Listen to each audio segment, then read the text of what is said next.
We are live. Welcome to the Socialist Legacy. We are streaming every Tuesday at 5 p.m. Eastern Time here on the Sublation Media Twitch channel. So if you're watching this after the fact on YouTube or listening to the podcast, you can tune in live if you want to be part of the discussion. And if you're watching this on Twitch, you can see previous streams on my YouTube channel at Socialist Legacy, as well as you can listen to them as a podcast. The links to the podcast feed are in the YouTube video comments, so you can find that there. If you enjoy what I've been doing here and you want to help support me, you can do so at Patreon, patreon.com/socialistlegacy. And I will soon be announcing some patron-only content for subscribers. So this would be it would be a good time to do that if you're interested. And of course, you should also support Sublation Media, who is gracious enough to host this live stream. I also wanted to mention before we begin today that I appeared yesterday on the new Sublation magazine show on the Sublation Media YouTube channel, and you can find that video on that YouTube channel. I'll post a link in the comments if you're watching this on YouTube, or in the description if you're watching this on YouTube. I don't know if maybe Clint, if you're able to post a link to that in the chat, if people are interested in seeing that. That was a very it was a good discussion. So and I will just briefly mention that we will be here next week, but I am going to be unavailable for the following 2 weeks. So June 28th and July 5th, we won't be streaming, but we will recommence on July 12th. So tune in next week, and then we'll have a little vacation for 2 weeks, and then we'll be back July 12th. Okay, so today we are going to conclude this discussion of Seth Ackerman's article, A Blueprint for a New Party, that we began last week. So we kind of went through the first half of the article last week, and my sort of critical remarks and reflections on the article. And we've been building up to this discussion over the previous few weeks in discussing the Monty Johnstone piece on Marx and Engels and the concept of the party. This is sort of the culmination of my preparation for an article that I'm writing, which I've now begun writing, and it's on the way to being completed as a first draft now. But I'm hoping this discussion will help me flesh out these ideas a little bit more fully, and some of that might make it into the article.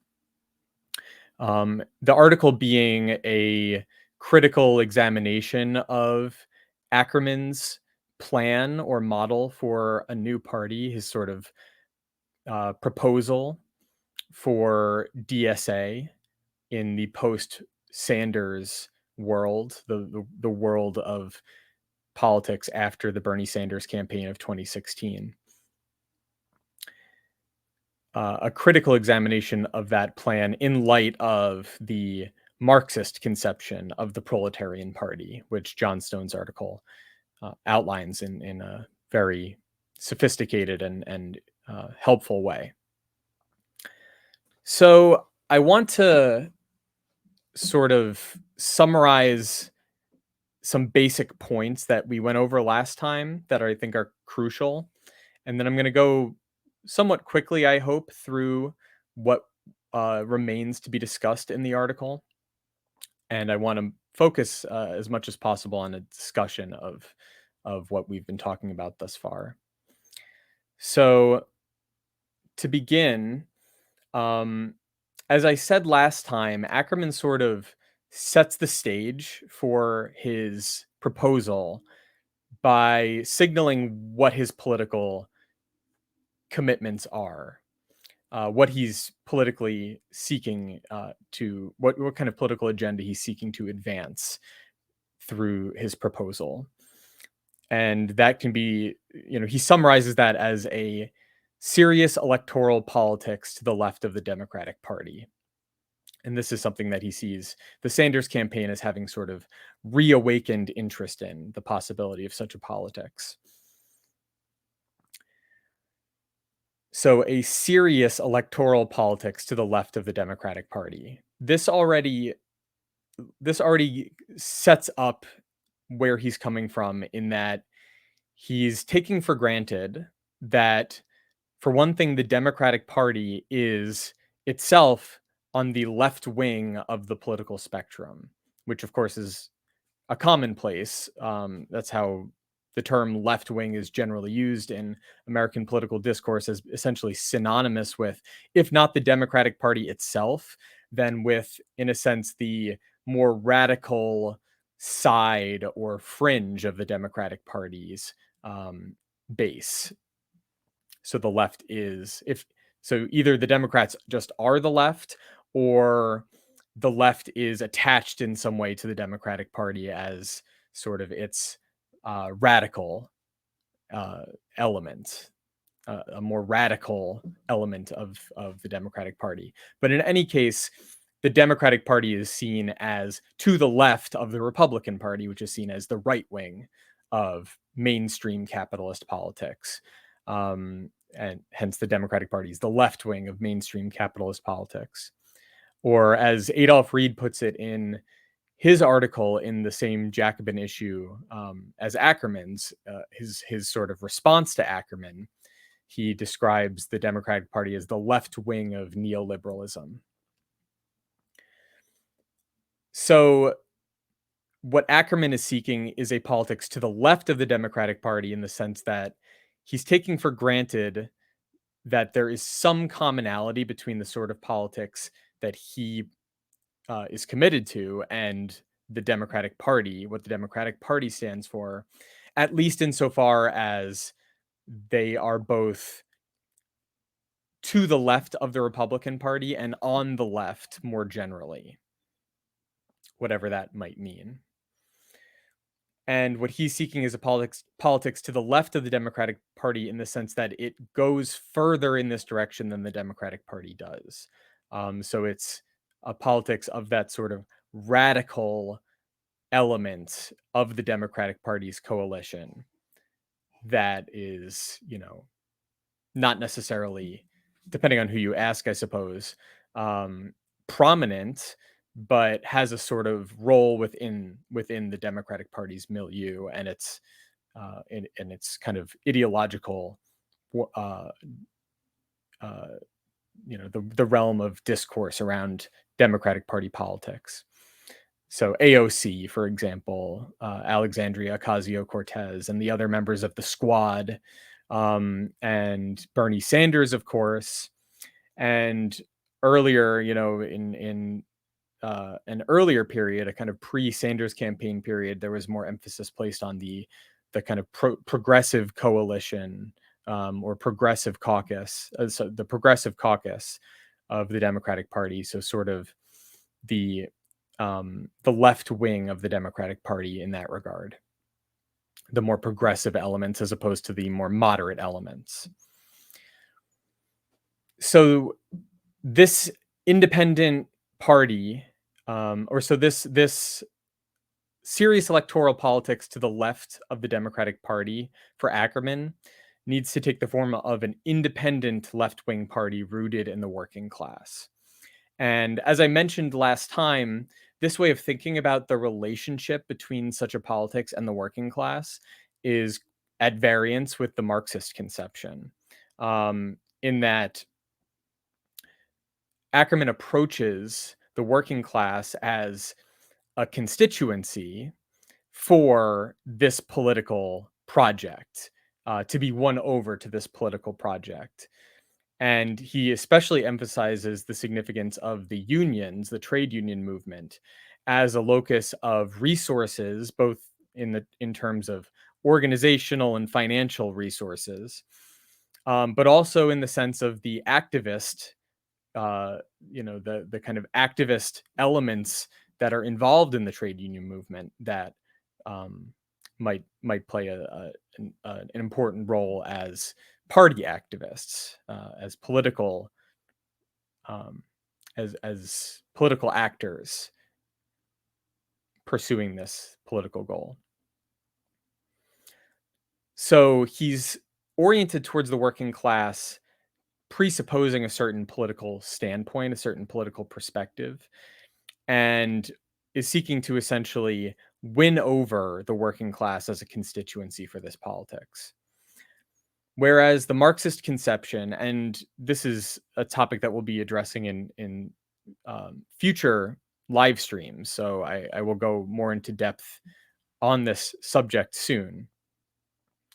But the Marxist conception is quite different in that it's not about winning the working class over to some pre-existing political project or vision, but rather about advancing and developing the struggle of the working class itself to the point that it takes on a self-conscious political self-conscious political form in specifically the form of an independent political party. And the independence of such a party would be constituted specifically through its goal of taking political power. So the reason the working class movement would seek political organization, a political party, would be because it sees the necessity of taking political power into its own hands in order to see through and ultimately overcome its struggle as a class. So the Marxist conception is not about we have this political agenda and we want to recruit people to it, and the working class seems like the best recruiting ground for that politics. The best audience, in a sense, to receive this message and to be converted, to be persuaded of this political vision, this political project. But rather, it's a matter of driving forward the struggles of the working class and the organization of the workers in the course of that struggle and the forms of conflict that they become involved with in the course of this struggle, to the point that the struggle for political power becomes an urgent necessity requiring political organization to accomplish it. Now, I want to sort of come back to this point maybe in a little bit and cover some other things first. But I do want to say that the question of what the substance of this left-wing politics, this politics to the left of the Democratic Party would be, it's not sort of fleshed out in Ackerman's article itself. He leaves really the entire question of the political program of such a party open to democratic decision making by the membership of the organization. But insofar as he's proposing such a democratic membership organization as a means to the end of this left wing, this politics to the left of the Democratic Party, and specifically a serious electoral politics to the left wing of the Democratic Party, I think it's fair to see his political ambitions as essentially those of the progressive wing of the Democratic Party, perhaps more radically formulated than would be formulated by even uh, you know, the most daring of progressive Democrats. Maybe even more radical than the way Sanders formulates his platform.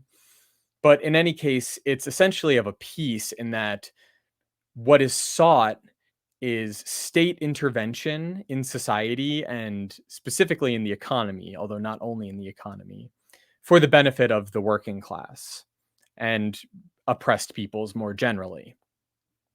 So state intervention to curb the excesses of the capitalist system, to rein in the oppressive and exploitative character of social relations between employers and employees, between capitalist corporations and the broader public, their consumers, their and as well as their employees and the broader society, as well as nature, right? So the question of climate change, this broader question of the relation of capitalist production to the ecological sphere.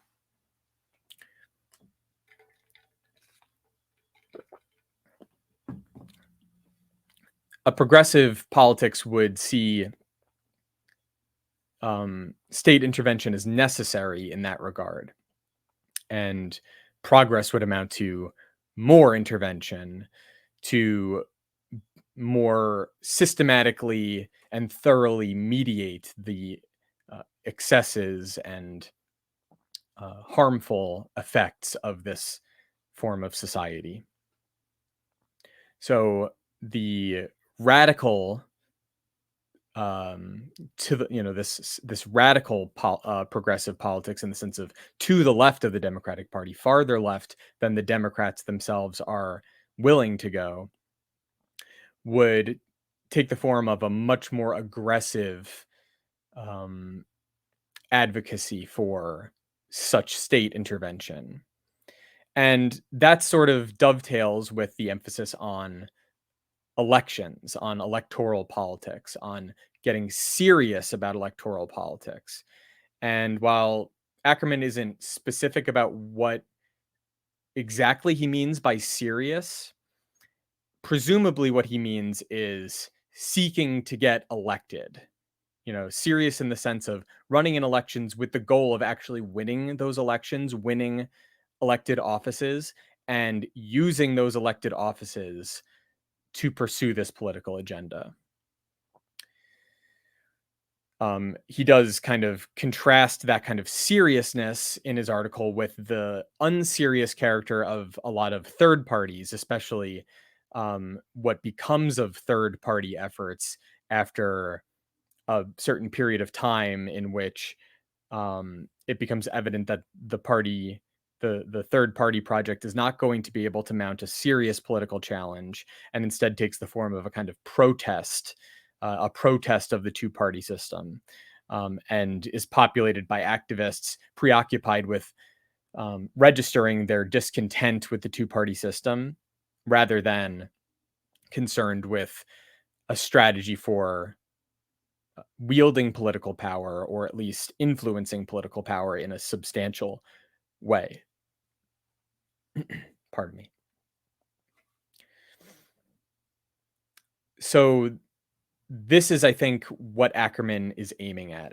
And while he doesn't really use the term socialism very much in the piece, and he doesn't apply it to himself or to this project, this proposal, it's not a specifically socialist proposal. He's not even proposing a socialist party, and he doesn't identify his own political ambitions as socialist. Of course, he is writing this for DSA, for the Democratic Socialists of America, and I believe he's a member of DSA. I don't actually, know, but I would assume that's the case. Certainly, Jacobin magazine, which he's not only an author for, but he is on the editorial board, and he was on the editorial board when he wrote this piece, is oriented towards the millennial socialism of DSA in its current formation, as well as kind of more broadly, but seeking to turn DSA into an umbrella for the kind of millennial socialism that emerged over the course of the few previous few decades, or decade and a half, let's say, catalyzed, of course, by the Sanders campaign, above all, but also by the disappointment with the outcome of the Occupy movement, as well as Obama's election. So Ackerman, um, Ackerman. So we left off discussing the spoiler problem, the problem of third parties as spoiling elections, and how that's specifically a problem in Ackerman's view for a party oriented towards the labor movement, towards the trade unions, because the unions have this sort of dependent relationship to the Democratic Party, where the threat of undermining Democratic candidates in elections and in turn helping to elect Republican candidates is seen as an existential threat for the trade union movement, because the Republicans are so hostile to unions and to the sort of protection of workers more generally, but especially in the legal protection of the trade unions.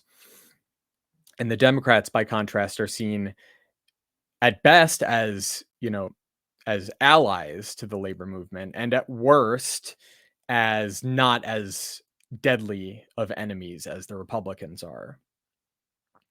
So this we left off discussing this spoiler problem, and I think I'm going to touch on that a little bit more in the foregoing. But there's another fundamental problem with the third party, uh, route that Ackerman identifies, and that's the problem of the uniquely repressive character of the American electoral system and party system.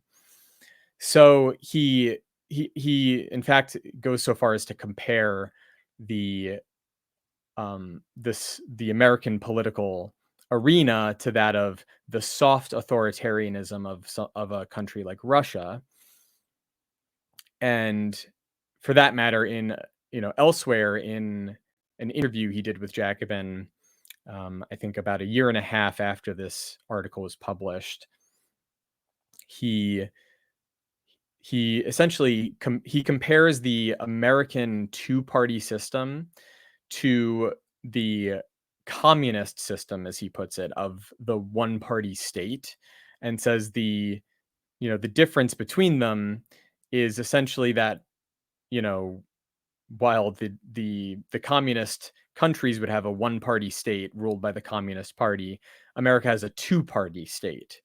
And the two parties have, over the course of history, by virtue of this history uh, of electoral reforms and other reforms intended to regulate the party system, the official parties have been turned into essentially arms of the government rather than voluntary democratic associations, organizations in civil society. So this he sees as a very unique problem, and it stands in stark contrast to the the character of political parties in pretty much every other country, or at least countries that aren't, presumably characterized as this kind of soft authoritarian party state type of arrangement.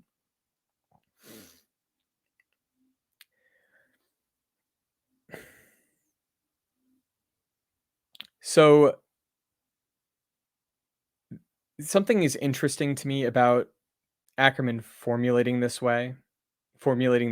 problem this way, in that he's able to recognize the integration of the capitalist parties, the Democratic as well as Republican parties, with the state, in the form of what's essentially a party state. And yet he sees himself, and he sees his own political agenda as sort of more in line with the Democratic Party, as opposed to the Republican Party, and as in a sense going further in the direction that the Democrats, at least the progressive elements of the Democratic Party, um, further in the direction that they are already pointing. And yet this whole this whole kind of problem of the party state raises sort of fundamental questions for, certainly for a Marxist politics, but also for sort of a democratic politics more generally. Democratic in the small d sense of seeking to advance the power of the people of society over and against the state, to make the state subservient to society, to the will of the people. If the Democratic Party represents, as well as the Republican Party, a kind of integration of the existing state power with the ostensibly, the ostensible representatives of society that are meant to, by democratic means, affect the subordination of state power to society through elections and through civil society organizations, political parties, then it raises questions about this political project of using state power, or of demanding that state power be used to intervene in and, um, kind of regulate and manage and oversee and mediate the affairs of people in society. So that's just something I want to flag, and maybe we could talk about it more in the discussion. It's something I intend to kind of tease out a little bit more in the article. It does bring to mind for me, especially this point of comparing the two-party system in the US to a one-party communist state. It brings to mind the remark by Gore Vidal, himself a Democrat, that the United States doesn't have a two-party system. We don't have two parties in the United States. We have one party, the Property Party, and it has two right wings, the Democratic and Republican. So in a sense, for what Vidal is getting at is that what the two parties share in common is far more substantial and significant than what divides them. And while they may be, we may characterize them as distinct organizations with, distinct agendas, that's simply because there's nothing really meaningful to contrast them to, such that we can see how much they actually share in common, um, say, as compared to something genuinely different, say a socialist party.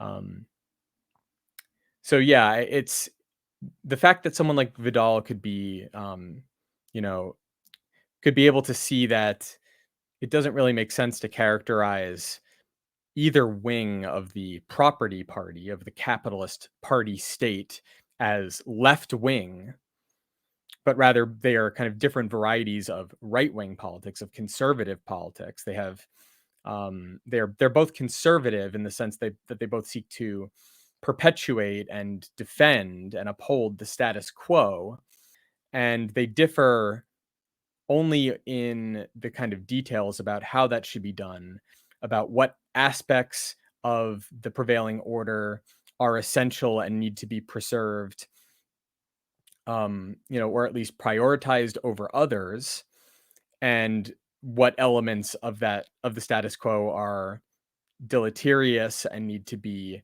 suppressed or, ameliorated. But ultimately, the kind of core of the status quo is something that's not in question for either. They both are seeking to uphold the kind of fundamental structure of social relations as they exist. And it's more questions of details of what should be conserved at the expense of what else, and what should be curtailed in order to conserve, more generally, the social order.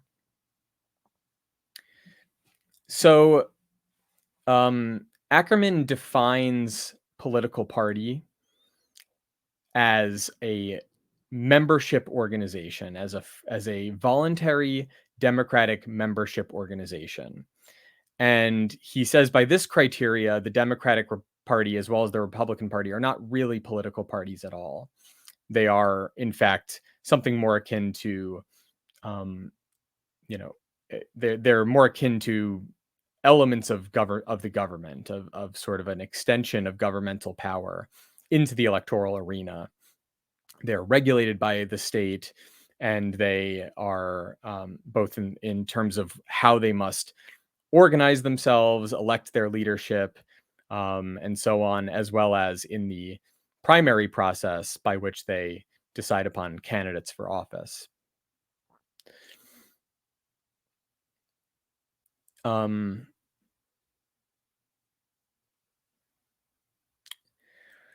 Now, this this leads me back to the discussion of the concept of the party for Marx and Engels, because what Ackerman is essentially seeking to do is take a model of organization that he sees as necessary and desirable, this kind of democratic membership organization, and he's seeking to build such an organization in order to advance his political agenda. Or rather, what he's really trying to do is advocate that an existing organization, the DSA, Democratic Socialists of America, understand itself in the terms he's setting out here and take up the kind of strategy he's proposing as its own strategy.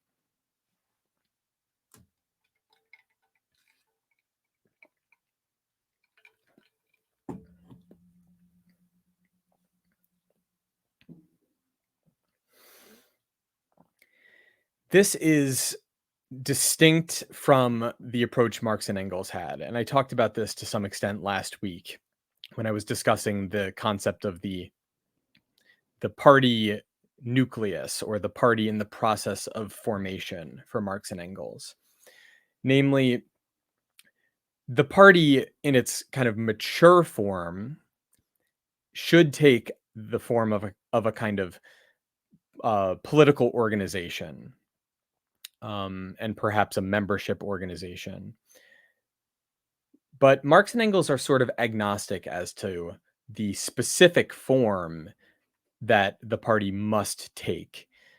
They're agnostic in the sense that they don't see there being a single answer that applies to all circumstances. Rather, what they're concerned with is realizing in a concrete, ephemeral form, if you will, a kind of um, a form that has a specific instantiation, a specific embodiment, what they call the party in the transcendental or great historical sense, which is to say, the ultimate necessity that the proletariat organize itself as a political party and conquer political power by that means. So, what they are seeking to do is find in any given context, how do we approach that goal? What is the next step toward that goal? And for them, the party nucleus, which they saw themselves, Marx and Engels saw themselves as embodying in circumstances where there was no such organization of the working class, political organization of the working class. The task of the party nucleus, or the party in the process of formation, is to engage with the existing struggle of the working class, the existing level of class struggle, the existing organized forms of that struggle, the advanced elements of the working class that are most invested in and involved with that struggle, the most conscious of that struggle, and the most involved in the organizations that have emerged to prosecute that struggle.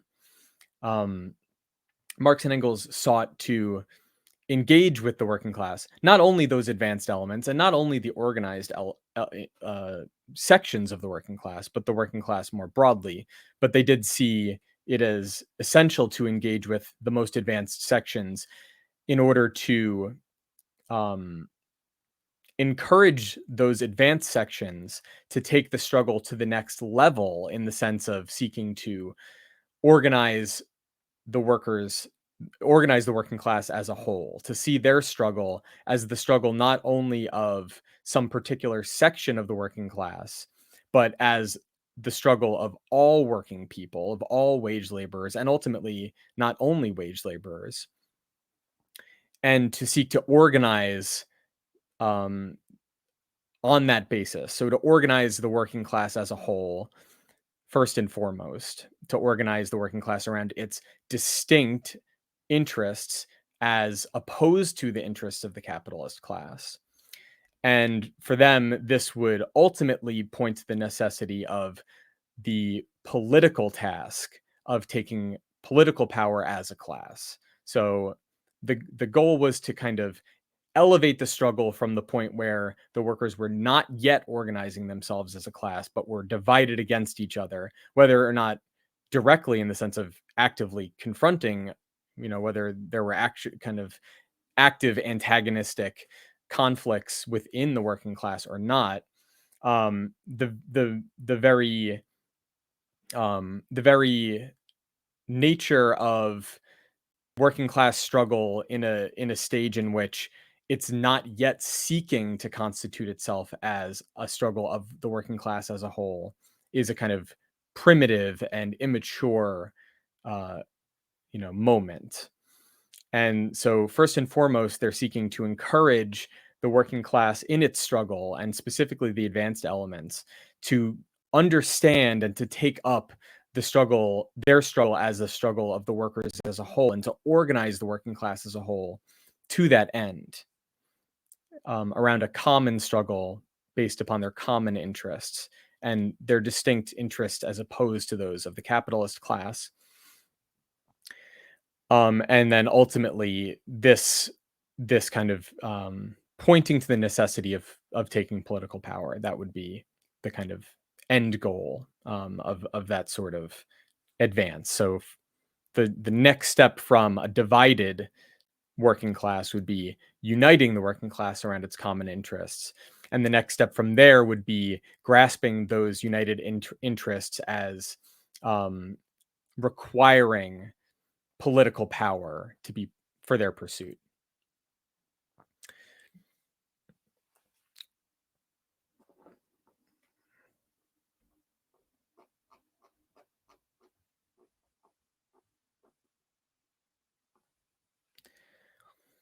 So to try to build a membership organization at a stage in which the working class is not seeking to organize itself as a class, to the, in a kind of a moment when the working class struggle is at an ebb, when even the most advanced sections of the working class don't understand themselves as sharing common interests with all other workers, or at least they don't understand that in more than a kind of abstract sense. They don't understand that as um, as kind of tasking them in their immediate concerns and struggles, to undertake an effort to unite the working class in a kind of common struggle through common organization.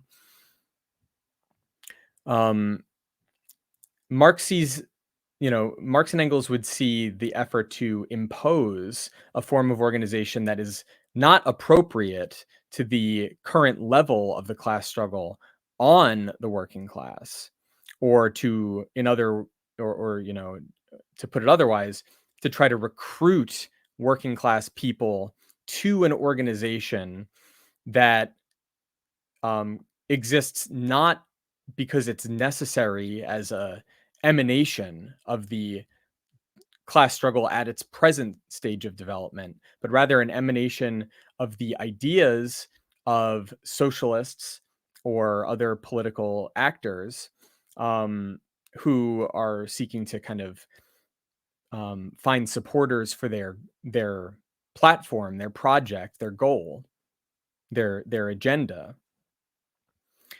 Marx sees that sort of organization, specifically when it takes the form of a membership organization, in which those who agree with this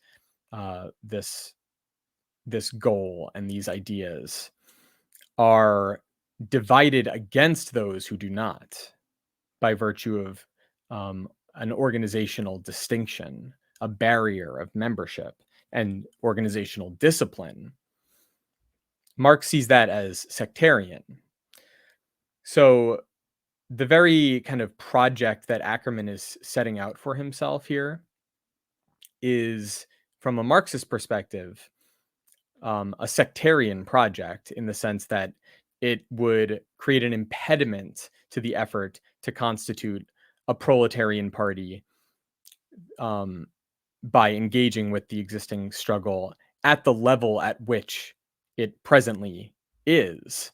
Again, not in order to, so to speak, meet the people where they are, but in order to push them to the next step beyond where they are, to push them to the next level of struggle, to encourage them to go beyond the limitations of their present standpoint by advancing their struggle and advancing in conflict with the antagonistic elements, be they the capitalist class in the form of specific employers or even industry wide, you know, alliances among employers, or ultimately the capitalist state as representing the capitalist class and their dominance in society as a whole.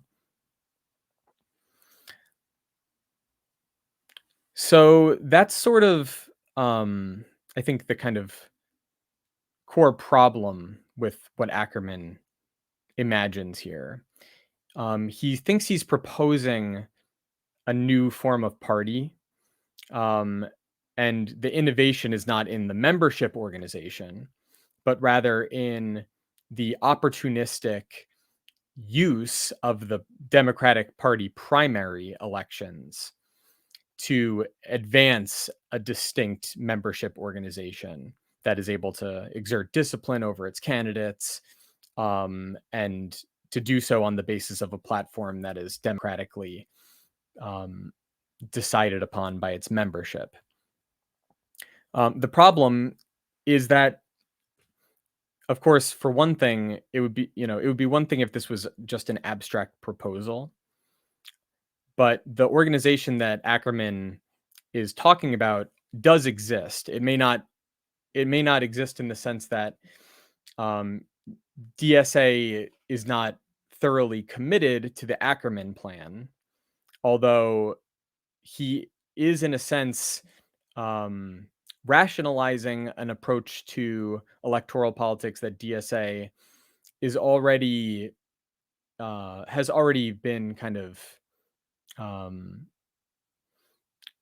DSA is already kind of oriented in the direction that he's proposing, um, and it has been since its inception, namely running candidates in Democratic primaries. But he's kind of proposing a different rationale for that orientation in elections, and with a different ultimate payoff.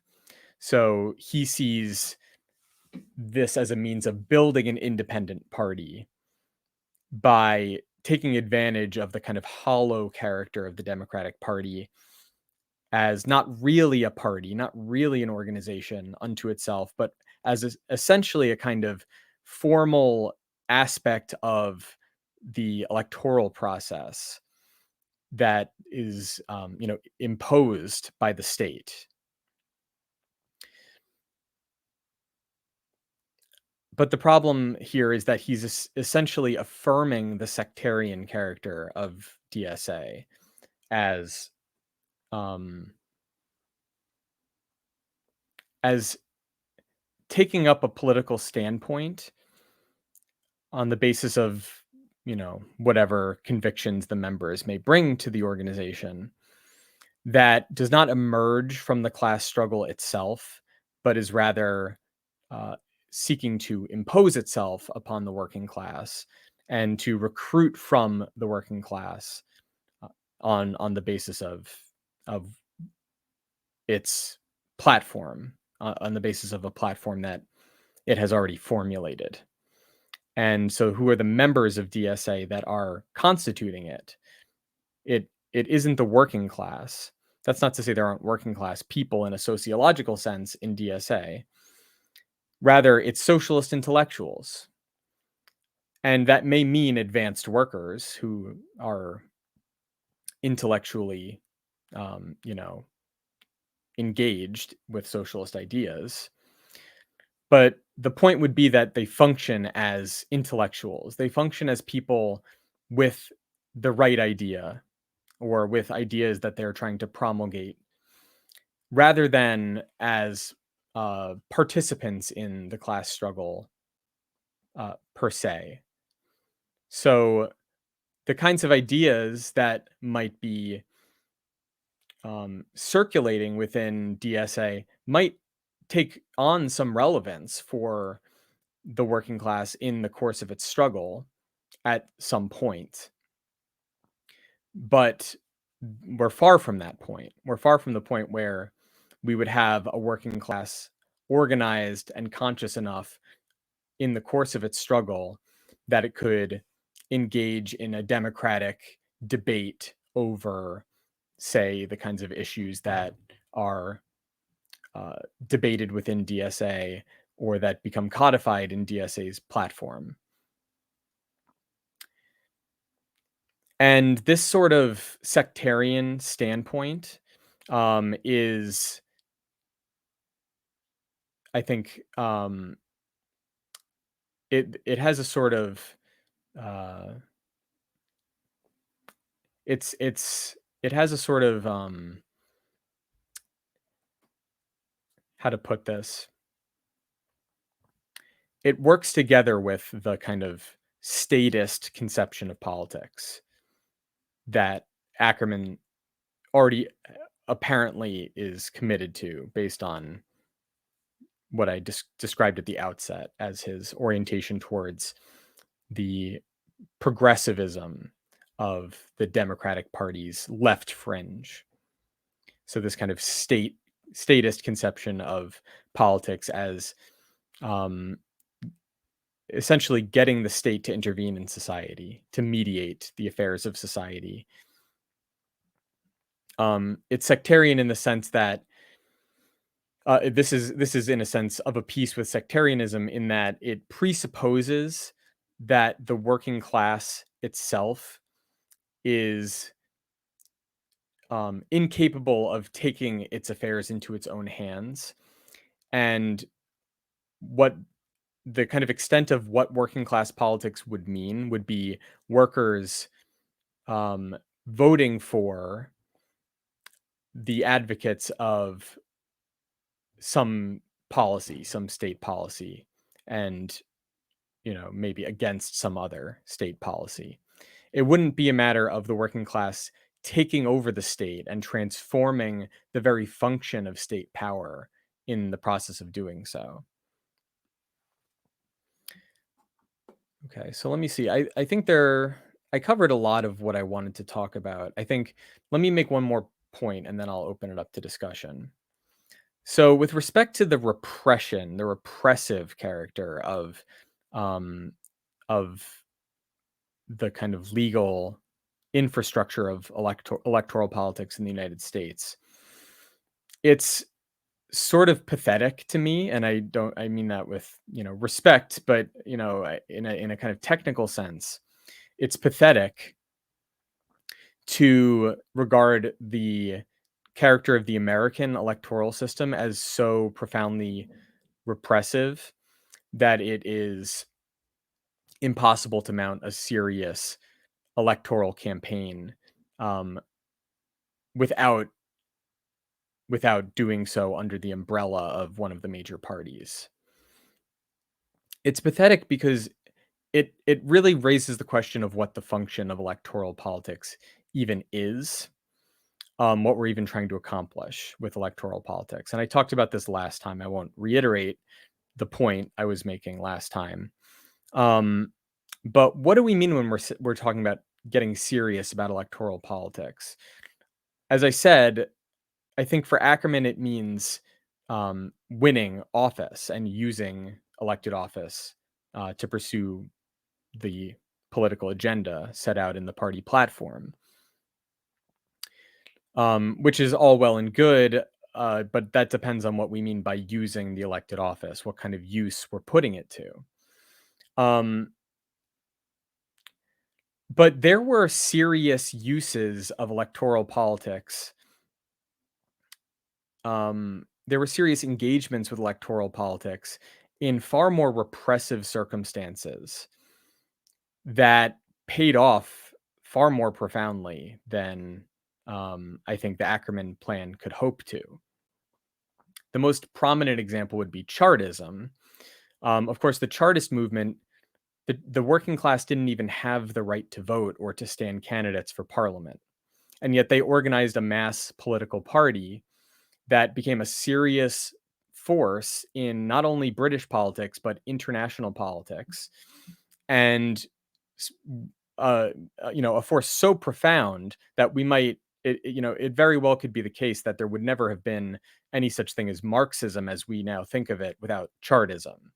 The very conception from Marx and Engels of the working class seeking to emancipate themselves through their own through their own political act, by organizing themselves as a class and seeking to take political power as a class. That's Chartism. That comes from Chartism. And the Chartists were dealing with far more repressive circumstances in that regard than any effort in the United States is facing. Another example would be the Social Democratic Party of Germany under the anti-socialist laws. So Bismarck made social democracy illegal. He made it illegal to publicly advocate for social democratic politics in the period when the Social Democratic Party was just beginning to become a substantial force in German society and elect candidates to the Reichstag. So you couldn't speak, you couldn't give speeches, you couldn't hold meetings, you couldn't publish anything advocating for the Social Democratic Party or its principles, and you couldn't run candidates for office as Social Democratic candidates, even though there were already elected, deputies, Social Democratic deputies in the Reichstag. So what did the Social Democratic Party do? Well, they dealt with the repressive circumstances of the anti-socialist law through all manner of illegal activity, illegal in the sense of, seeking to evade these censorious policies, seeking to avoid police repression by circulating illegal literature and holding secret meetings and so on, and all manner of things. And one thing that they would do would be to stand candidates for election as unlisted candidates, as candidates not affiliated with any political party, but would be known through the various means I was just describing that these were social democratic candidates. That would be known to the people in the know. And by this means, even despite the repression of the anti-socialist laws, the Social Democratic Party was able to continuously increase its representation in the Reichstag and to grow and strengthen in spite of the anti-socialist law. And this was so significant for the Social Democratic Party that Engels, in an article, regarded Bismarck as the greatest friend of the Social Democratic movement, precisely because by subjecting the party to this repression, he forced them to take on a revolutionary footing. And for that matter, to not, it sort of dampened the temptation to see the state as a potential ally of the working class in the kind of progressivist model that I was describing earlier. So there's another example. I mean, now Ackerman himself talks about how the very this very way we have of issuing ballots in which candidates are listed with party affiliations was part of this transformation of the American party system that he regards as so problematic. And before this was how ballots were before this is how elections were conducted, through printed ballots with party affiliations and candidates listed. You would essentially you would go to the polls with your ballot and submit it. You wouldn't be given a set of choices to choose from. You would go with your ballot and you would submit it, put it in the ballot box. And of course, that approach to voting has not been abolished. You still can do that through write-in candidacy. You can still write in a candidate for office. So you can stand as an independent candidate and overcome a lot of the restrictive regulations regarding party affiliation and ballot access. But you can also run as a candidate with a write-in candidacy. But the thing about those sorts of efforts is they wouldn't be regarded as serious, I think, for someone like Ackerman. They wouldn't be serious because what are the odds that you would actually be able to win an election, to any significant office with a write-in campaign? Maybe an independent candidacy is better, but that has other liabilities because, if you're not, publicly identified with a particular party, then you're not necessarily it may be difficult to hold you accountable to the platform of that party, and for that matter you're not necessarily posing yourself as a representative of that party, but just as a kind of independent political figure. But that kind of dodges a whole set of other issues, which is so for example it dodges the issue of what the function of the ballot even is, in this sense of giving you a list of candidates. If you don't go to the poll knowing who you're going to vote for, then, if you have a set of options to choose from, you may choose from one of those options. But the point wouldn't be to try to get people to vote for your candidate simply because it's an option on the ballot, but because they have decided to go to the polls specifically to vote for this candidate. They would go there intending to vote for this candidate.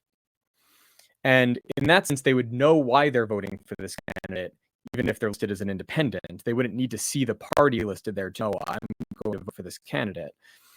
And they would know why they're voting for the candidate, even if they're not listed on the ballot at all.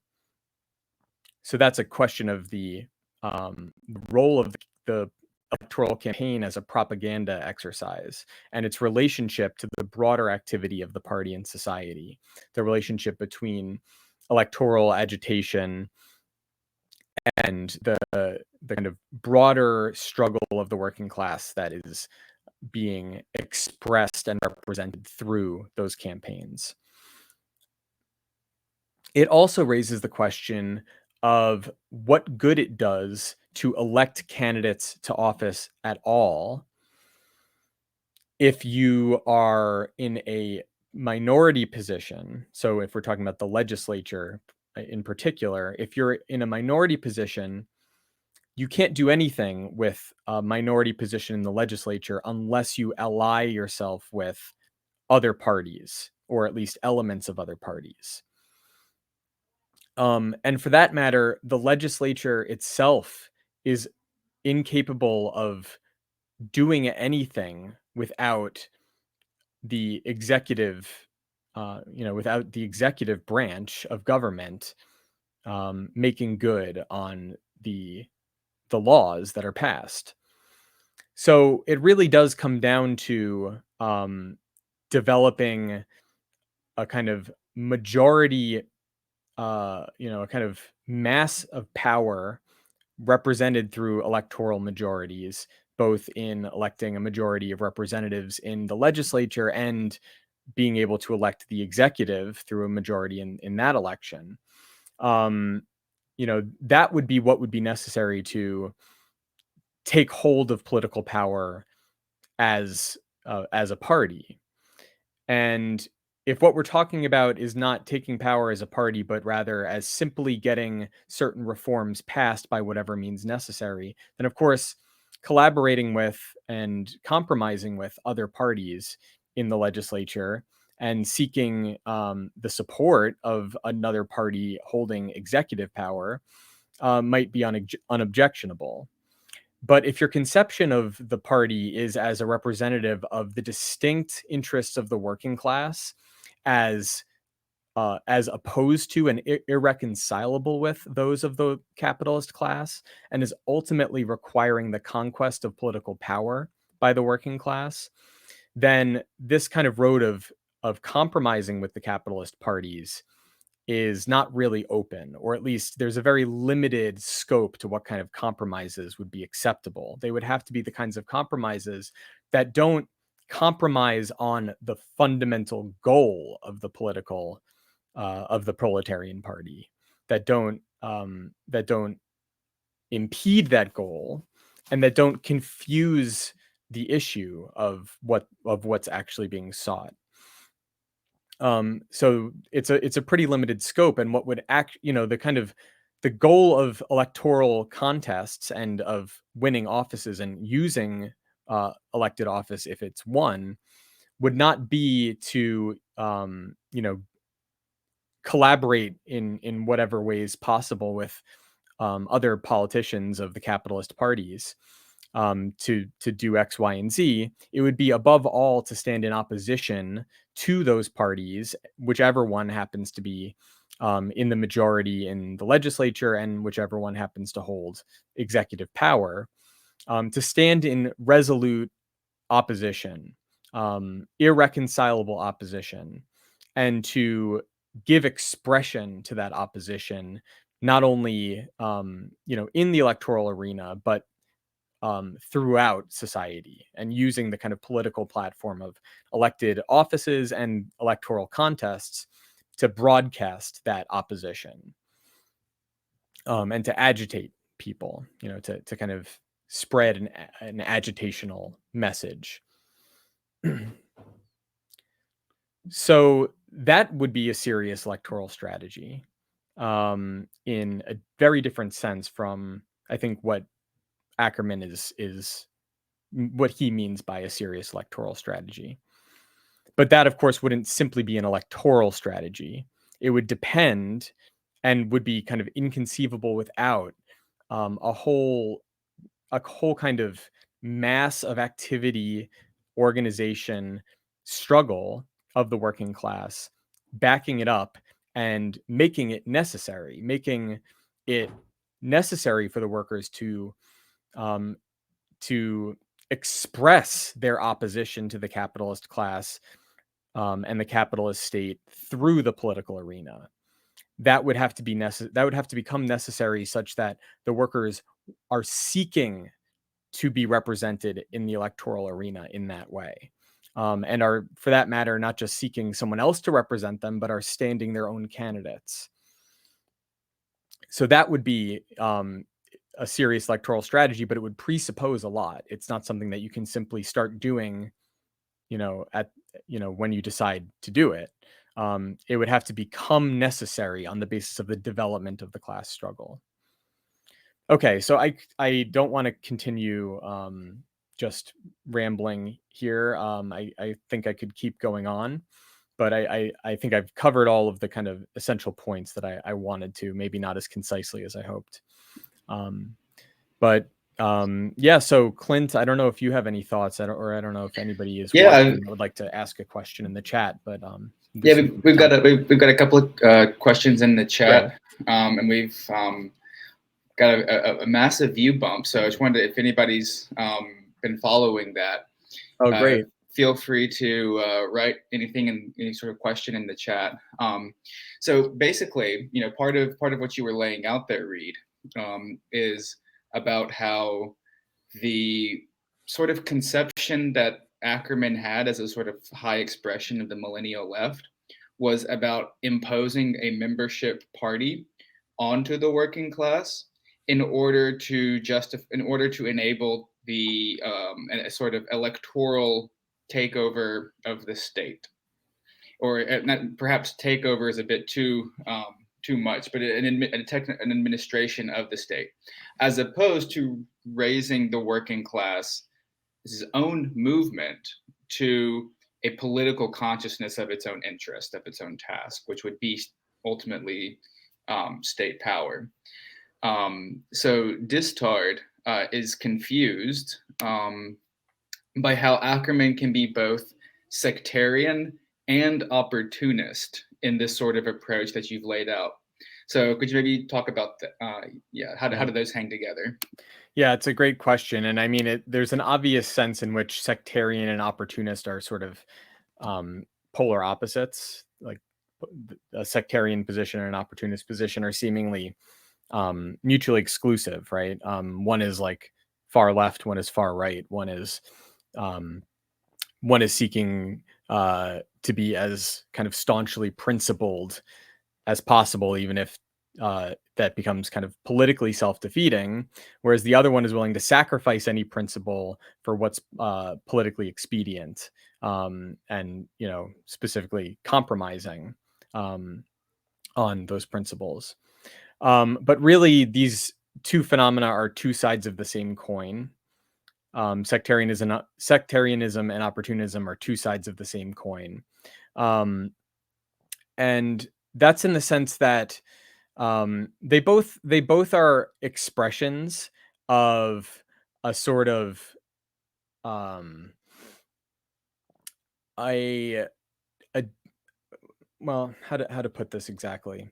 They're both expressions of a attempt to kind of do an end run around the necessity um, of the working class um, organizing itself for political power, right? So the goal of uh, the kind of sectarian goal is to sort of um, take the true principles that the workers should understand and should accept and make those the basis of an organization, such that those elements of the working class that understand and accept what's correct would join, and the task of the organization would be to persuade others to do to take, to commit themselves to this correct perspective and this correct strategy, right?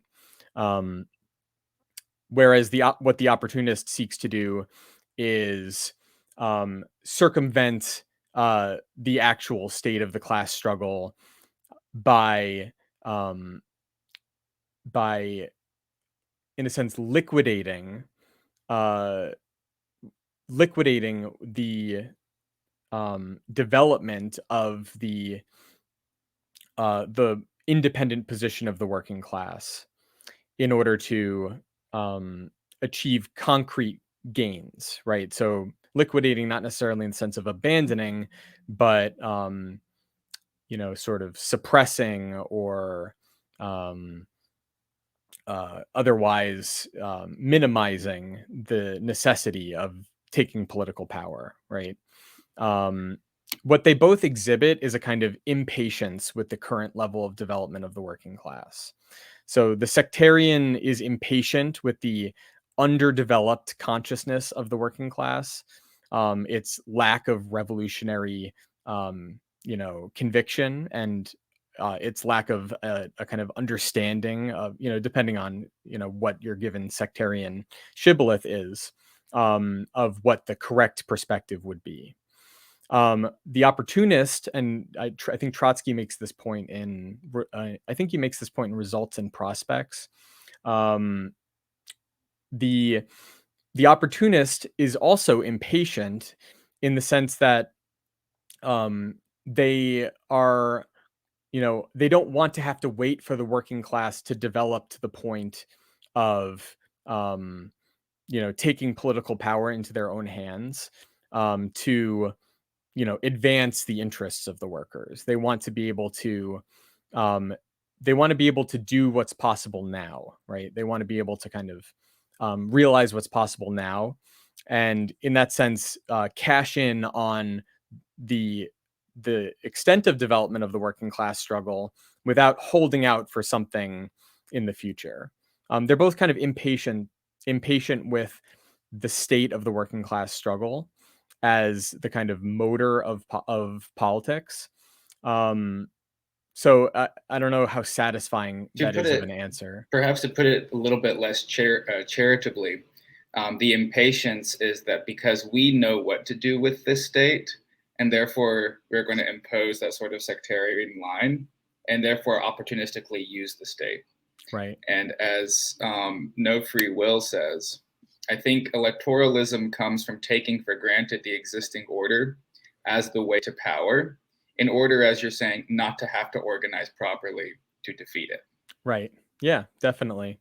And for that matter, um, sectarian isolation uh, tends to lead to a kind of standpoint in which opportunistic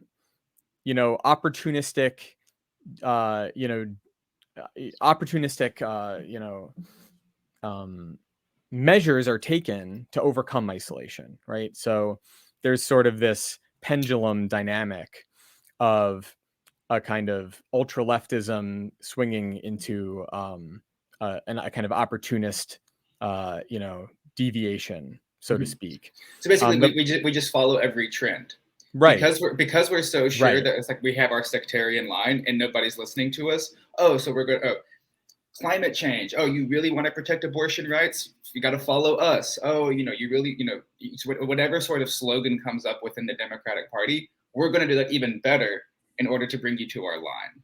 right, right. So, or yeah. So Distard asks, what does Reed make of the base building element of the DSA? Do they make progress over Ackerman? I suspect they have the same problem of not clarifying the class struggle. It's hard to generalize, I think, when what we're talking about is sort of a diffuse tendency that takes a lot of different forms and different people understand in different ways.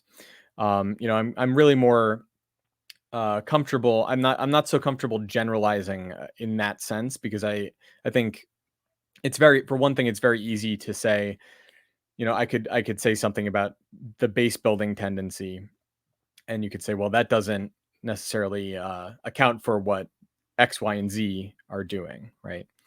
But I actually was I was present at the kind of conference held by the Philly Socialists, who were seen as an organization in Philadelphia who were seen as sort of pioneering this base building approach back in 2017.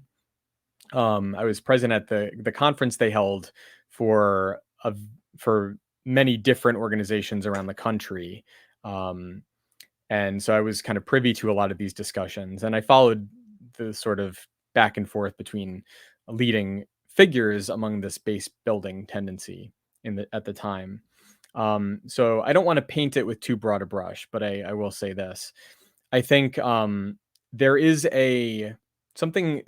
there is sort of a recognition of something that's necessary in that orientation, namely that um, trying to just kind of jump into electoral politics at the kind of present stage of this kind of present level of the development of the class struggle would be, I mean, to say it would be premature would be an understatement. It would be kind of foolish, right? um it would be sort of absurd. What you want is to make it necessary to be engaging with electoral politics by virtue of the level of the struggle that is the level that the struggle has reached. Um, so there is something kind of I think there was a correct gesture in this tendency, in that it will require a very substantial engagement with people in kind of voluntary civil society contexts, organizing people in society and not simply um, around electoral campaigns. And of course, this is present in DSA as well as outside of DSA.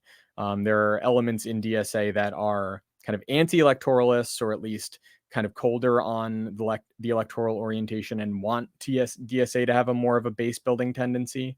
But I think even the most electorally oriented elements in DSA would say, yes, of course, we need to be engaging with people in society in various ways, obviously the trade unions are a prominent civil society organization and workplace organizing more generally.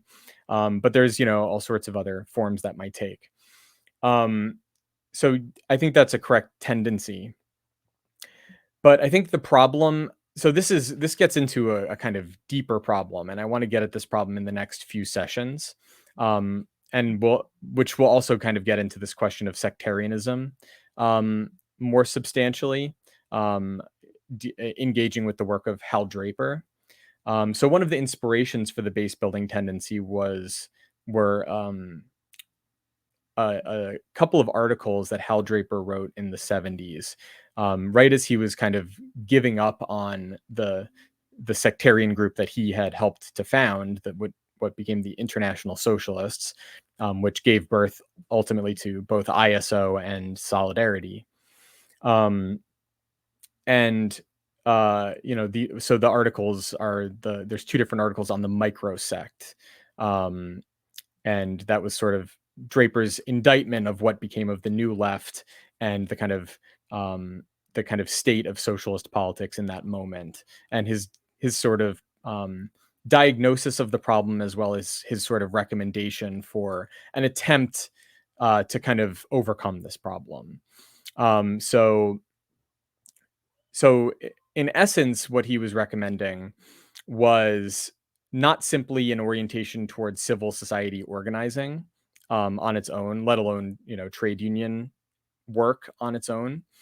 Um, but he was sort of recommending what he wanted to do was reestablish what we discussed previously as the dialectic of theory and practice in the Marxist conception of the party. So this dialectical relationship between theory and practice. He thought what was essential was not only that people go into the unions, so a big current in the New Left in the 70s, in the sort of recessive moment of the 70s, and his group, the International Socialist, was very prominent in this trend, was the idea of proletarianizing, in the sense of the kind of student radicals getting jobs in factories and trying to organize the working class, right? Um, so this was a kind of prominent tendency doing this sort of thing. And of course, there were other forms of organization as well, community organizing and all sorts of things. Um, what he saw as necessary was a relationship between efforts to engage in this sort of um, kind of civil society organizing and a coherent theoretical perspective that would serve as essentially the core or like nucleus around which um, a, a political tendency could crystallize. So what was necessary was putting out a clear theoretical standpoint, on the basis of which the clarification of the political implications and tasks of the various struggles that occur in society could be fleshed out.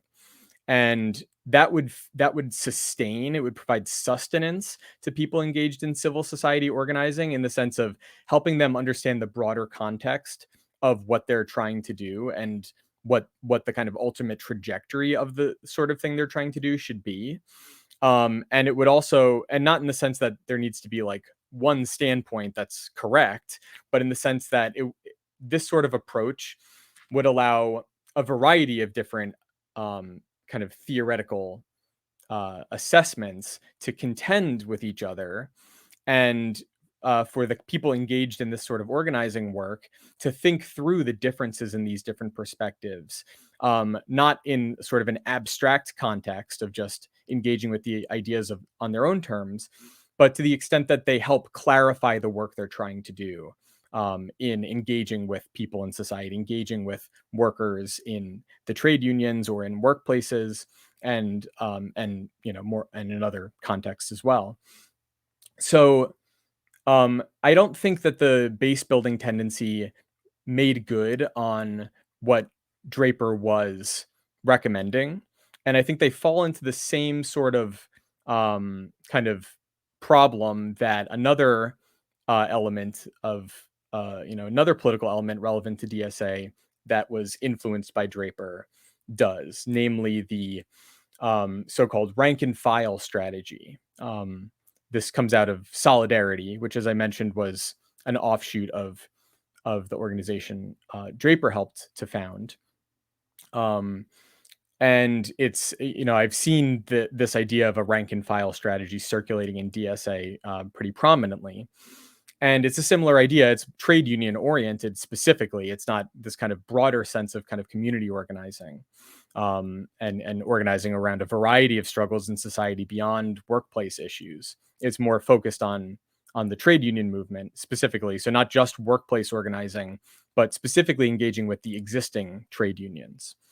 But it really has the same problem, which is that um, it doesn't really have a kind of coherent theoretical grounding that can give it that can kind of allow these efforts to crystallize in a meaningful way, let alone kind of provide the people engaging in these efforts the kind of understanding of the problem that they're trying to address that can make them really effective in doing so.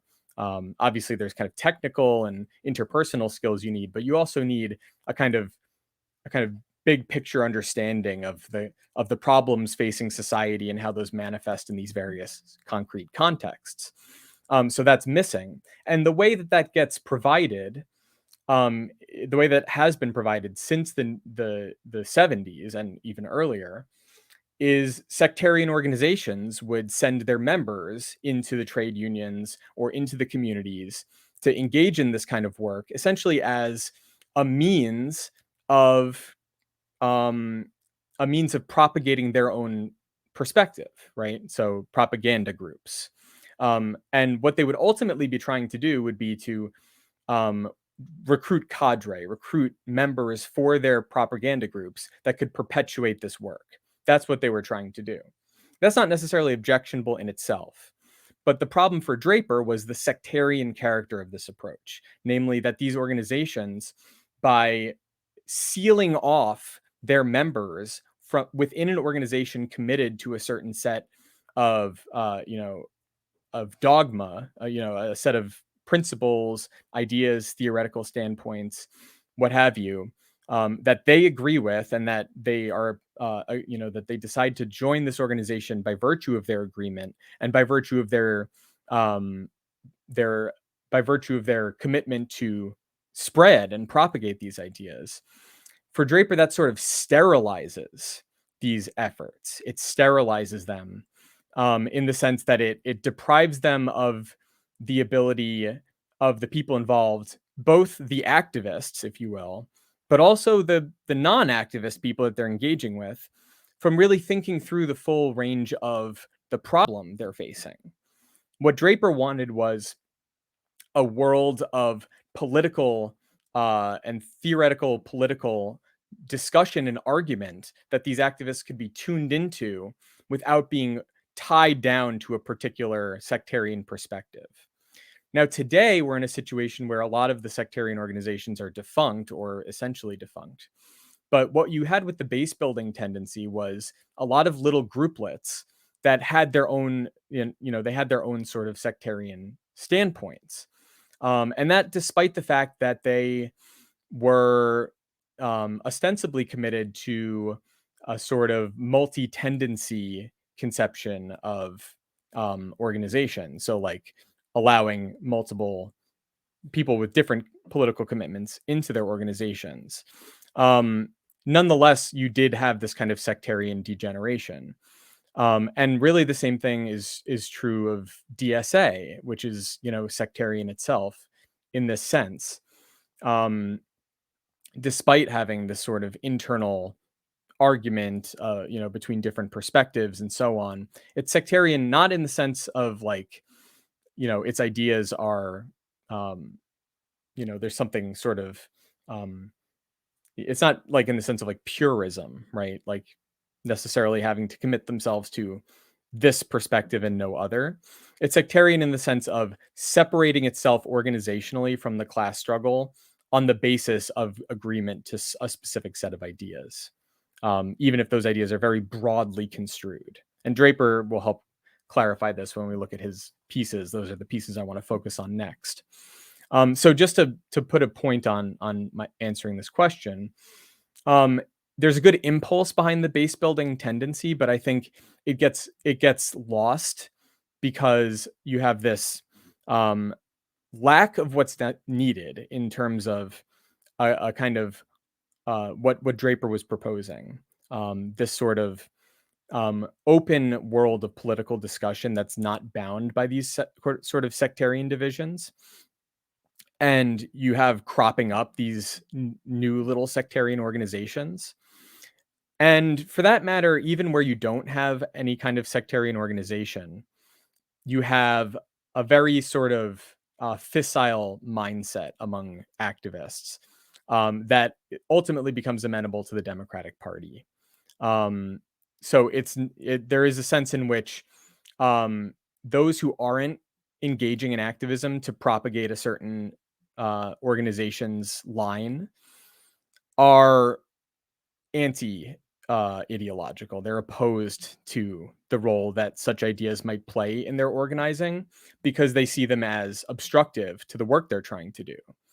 And that ultimately becomes a way of reconciling yourself to the political role of the Democratic Party, because then what you have is a sort of pragmatic, a default pragmatism where it ultimately becomes a question of, well, what is available to help accomplish this goal? The Democratic Party is there, right? So okay, I don't want to keep going. Yeah. So, That, so I suppose building off of that, working class struggle being tested out theoretically through its own activity, trying out its different things. So Le Guin's ghost asks, what do you know or understand that others don't? I've seen Clint mention on these streams that it's not just about being theoretically or philosophically right or having the right tactic. So what is it then? What doesn't everyone else get?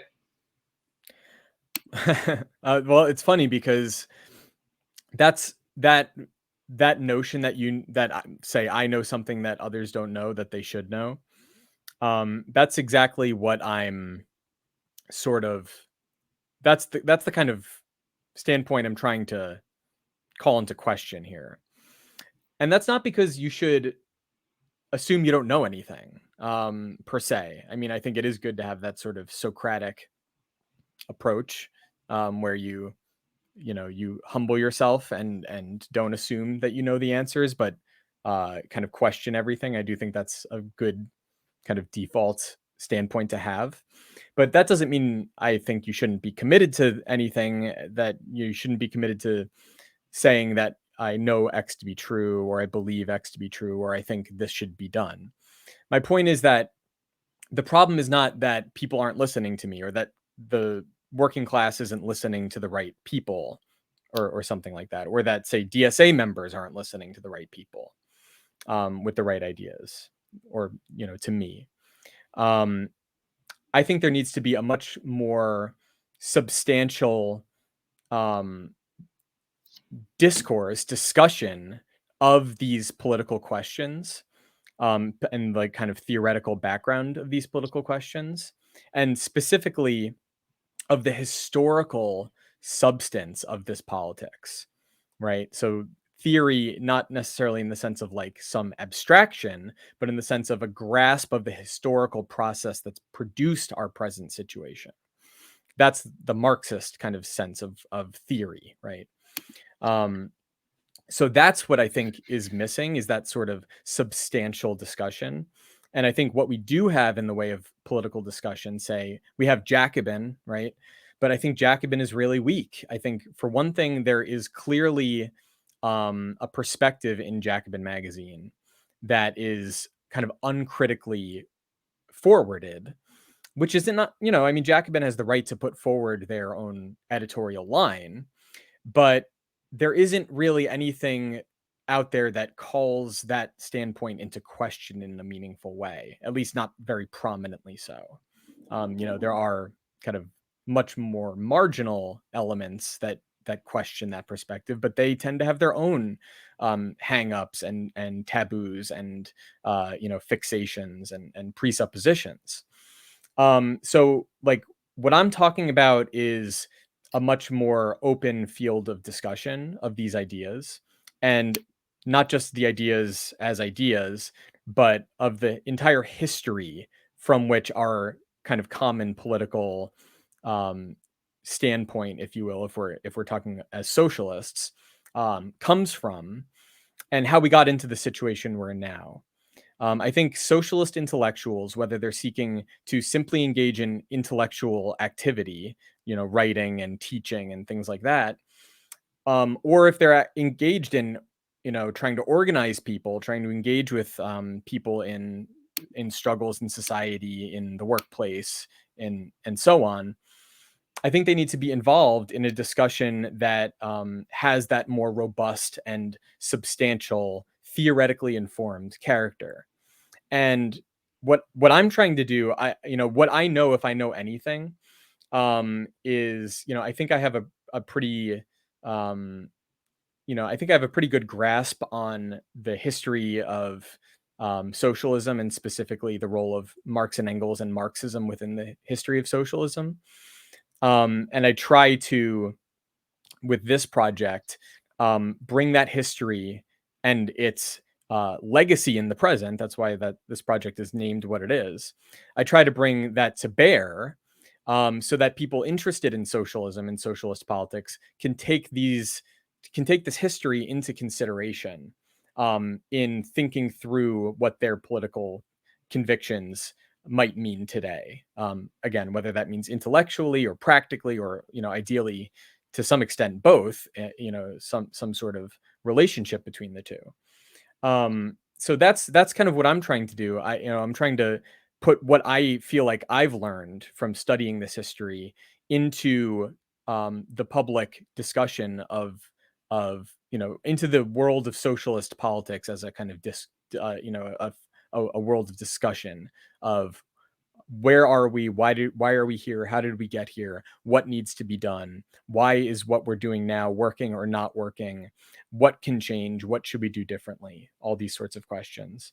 I'm not under the pretension that I have a strategy that people should follow and then things will work, but I do think it's really worth considering what Marx and Engels and their followers did as participants and leaders of the socialist movement of their time, which was, again, not putting forward some specific plan or project or goal per se, but critically examining and raising to consciousness the history of this struggle, and raising the kind of historical horizon of this struggle, namely, why was it that the working class was struggling for political power? It's not as if Marx simply said, well, what would be great if the working class took political power? What if that happened? No, the working class was struggling for political power. And Marx was trying to clarify, why was that happening? Why was that necessary? What historical circumstances produced that struggle and that apparent necessity? And so there's a sense in which for Marx it's more a matter of clarifying this necessity that emerged from this process of struggle. Now perhaps that necessity has passed us by. I'm not necessarily going to say I know for certain that what we should do is try to reconstitute the sorts of proletarian socialist parties and worldwide proletarian socialist movement that characterized the socialist politics of the late 19th and early 20th century. Perhaps that time has passed. Perhaps that's impossible, or it wouldn't work. Perhaps it was destined to never work. But I do think it's worth considering that, taking that seriously, and not either dismissing it as simply a relic of the past or caricaturing it through this kind of the kind of sclerotic uh, interpretation of one or another sectarian tendency taken in isolation from the full range of ways of thinking through and considering this history. So And I would just like uh, briefly emphasize the historical character. So just to kind of be a bit direct on Le Guin's ghost question, it's taking history as open ended. If you don't think that history is open ended, if we've already figured it out, or we're just going to keep repeating the same mistakes, then you're not taking social potential seriously. And so it's like, but that also means, if we're taking history open endedly, that so far history has been the accumulation of failure. And so if we're going to be ahead of the curve of history, then we need to take these past failed attempts, not as simply as something to like merely replicate, as Reed was saying, but as in some sense tasking us. So for example, like if we might anybody who's part of the socialist movement today might say, oh well, the U.S. state is a class state. Or to say, the global state is a class state. But what we would want to kind of push on is, well, if it could become politically, if it would become politically manifest through like to a mass democratic struggle, that the U.S. state is a class state, that would be the most momentous event in world history. Right. It would have to be proved to be a class state until the working class is actually organized in such a way they actually bring this class character of the imperial Bonapartist global state into view, like into social political view, not just that we have ideas about the state. That's much more of getting at what we're trying to do. And what Reed was kind of bringing out in his presentation is how a lot of the imagination of the millennial left was not about bringing the class character of the state into view in that way. Right. Well, I think it's important to realize that when we're talking about the millennial left, what we're talking about is people that should have been, that were, essentially, at least to the extent we're talking about socialists, socialist intellectuals who should have been, attempting to help clarify the class struggle at whatever stage, it was at that moment. But the millennial left was not doing that. The millennial left took its own political perspective as kind of sufficient unto itself as a politics, which, whether that takes the form of Occupy Wall Street, or that takes the form of the anti-war movement, or that takes the form of the Sanders campaign or DSA, we have a task, speaking of tasks, we as socialist intellectuals, and by intellectuals, I mean people that are engaged with socialism at the level of ideas, right? So you don't have to be like an academic or something. You can be, so to speak, an advanced worker, or like a Gramscian organic intellectual. Being a worker who's a socialist intellectual is actually far more intellectual than being an academic. Right. But it also has liabilities, right? It has Certainly. liabilities. And it may in some ways have more liabilities than being a kind of from a more petty bourgeois or bourgeois background. There's liabilities in either case, of course. But leaving all that aside, the point would be that, we have a task, and our task is to bring our understanding to bear within the real movement, which at present is at an unfortunately quite dismal state. And it's not even necessarily clear how to do that or what it would mean to do that. So that's a question unto itself, right? Of what role even is there? I mean, in Marx's time, the working class was begging for socialist literature to read and consider. Like they were desperate for revolutionary intellectuals to give them ideas to think about, to help them think through what they were dealing with. To help them think through the struggle they were engaged with, and their kind of resentment and desire to overthrow and abolish the existing state of things. They were desperate for something to help them think through that.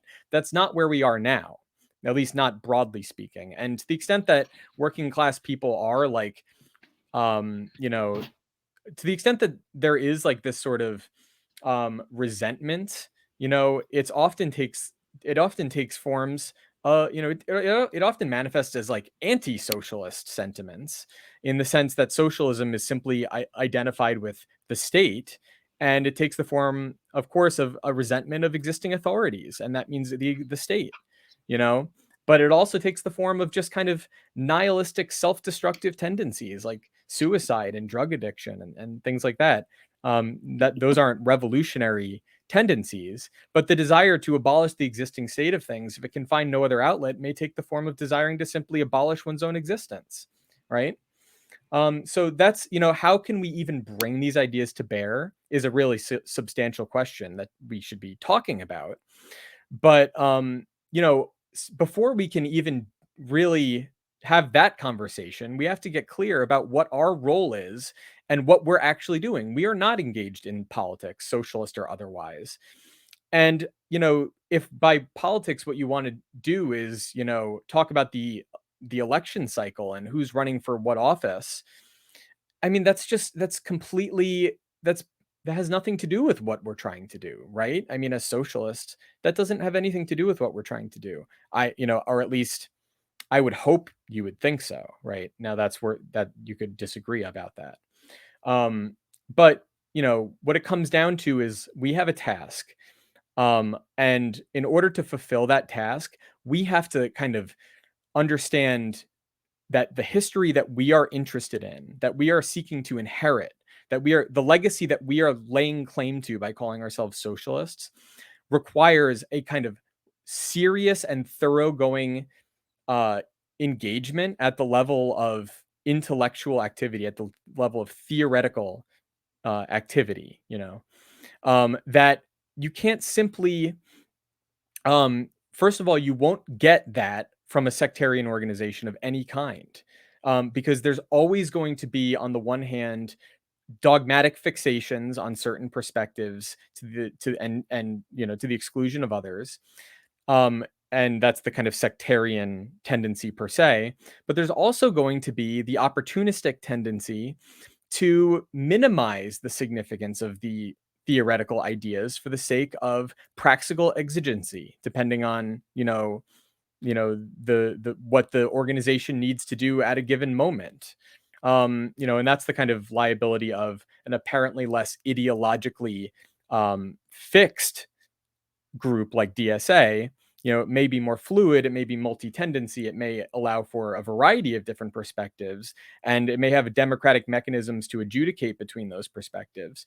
But at the end of the day, they're subordinating the role of their ideas to the practical exigencies of their organization.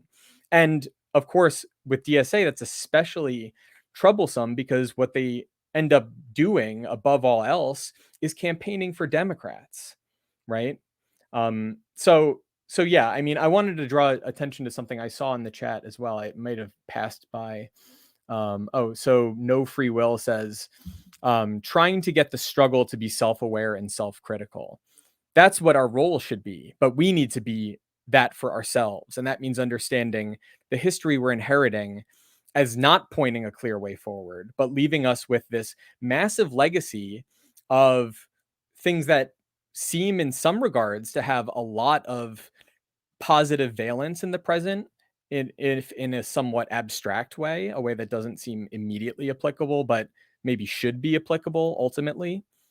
Say the organizing a proletarian party, a socialist party. It may not be immediately possible, but it may seem to you, it seems to me, like that is necessary, even if it's not immediately necessary. I could be wrong though, right? That's something to be discussed. We need to be self-aware and self-critical amongst ourselves in order to play that role within the real movement of the working class struggle. So yeah, I think that's. Oh, and he also mentions, or he, she, I don't know your pronouns, but No Free Will also mentions Lenin, and what is to be done, and how there were major socialist newspapers arguing with each other. And the point Lenin is making in criticizing those other newspapers is not like, those people are evil and should be like suppressed, right? he sees the struggle between those different tendencies as essential and necessary to clarifying the class struggle, right? It's necessary to clarify the class struggle through these kinds of ideological disputes and conflicts. And the party plays the role of mediating those conflicts. Now, if Lenin is seeking to, in a sense, banish certain tendencies from the party, he's not trying to do so because there shouldn't be discussion. He's trying to say, we've reached a certain level of ideological development on the basis of our struggle. And it would be a mistake to go backwards and to, in a sense, return to positions that have already been superseded in the course of that struggle. But that's another issue entirely. So, okay. Clint or anyone else have anything to say to that? I'll try to yield the floor a little bit here. So, I guess so no free will is saying, it's the difference between keeping an organization alive versus building new foundations for the future. But does this just mean like an agonistic Darwinian process of selecting the best, most useful ideas? So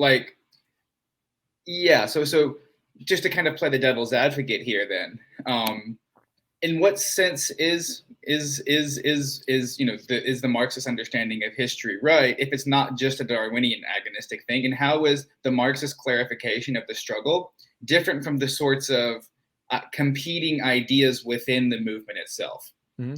Another way to put it is, how is Marxism not just like a dogma, but an approach to history? Right. It's a good question. I'll try to be brief. So the simplest way to put it would be to say Marx's socialism, scientific socialism in that regard, doesn't really have a kind of unique positive content unto itself. It's rather more a question of grasping all of the different currents that have manifested in the struggle for socialism and the struggle of the working class and their conjunction, their merger, critically in light of their historical in light of the historical process of which they are expressions, right?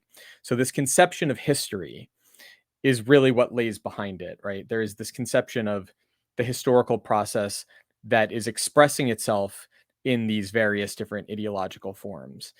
And Marx thinks that there's something especially significant about the socialist, the ideas of the socialists, not in and of themselves, but by virtue of the significance they evidently have for the working class in its struggle.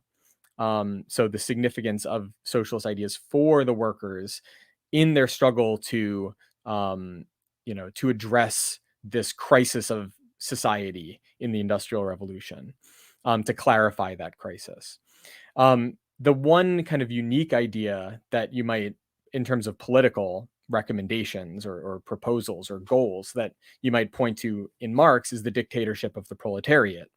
But again, even that isn't really like an idea that Marx came up with. It was itself a goal the working class set for itself. And Marx was trying to clarify the historical significance of that, right? What distinguishes Marx above all else in his socialism is his insistence on the significance of the struggle of the working class for political power as pointing towards the potential of overcoming this crisis of society. But ultimately that could be wrong too, right? I mean, it would take, making good on that goal. It would take making good on the conquest of political power by the proletariat on a global scale to really see if what Marx saw in that, in that struggle is there or not. So in a sense, it is an agonistic struggle between ideas, even if you might say Marx's ideas are unique in not really, Marx takes up all sorts of things advocated by all manner of different socialists, especially the utopian socialists, who are often treated as, people often disregard them as primitive with respect to Marx. But Marx actually had much higher esteem, and Engels even more so, for the kind of classical utopian socialists, Owen and Fourier and Saint-Simon, than he did for really any other contemporary socialists that they associated with. So they took up ideas and proposals from Proudhon. I mean, which is actually not a unique idea to Proudhon. It goes back to the Owenite socialist movement in England, but like the idea of labor tokens in the Critique of the Gotha program, Marx is like, well, this would be how the workers would organize production under under the dictatorship of the proletariat. Once capitalist property is expropriated, they would do it through tokens representing labor time. So he takes up these ideas and he says, well, there is something to that. There is something to cooperatives. There is something to, all these different things.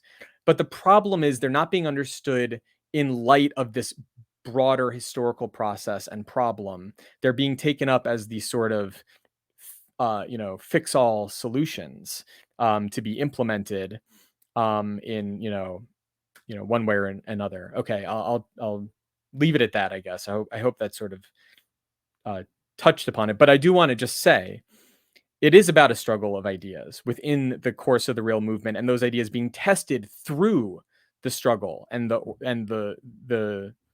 through the working class movement in its struggle, through its organizations, thinking through these ideas as in its efforts to clarify its struggle for itself.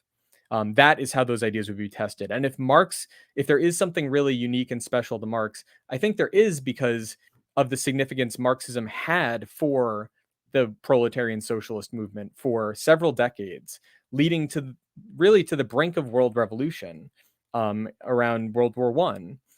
That failed, but nothing else ever came close. So I think that is at least a testament to why we should take Marx very seriously, and I would say more seriously than any other elements in the socialist history. But ultimately, it does come down to these ideas being tested in the course of the struggle themselves. And that's why we need people with different perspectives to advocate those perspectives in a way that allows other socialist intellectuals, but also ultimately the working class, the advanced elements of the working class involved in this struggle, to consider these ideas and think them through and argue about them and work through these differences for themselves. As the young Marx puts it in one of his very first publications, the free press is a bet on the self-education of mankind. Right.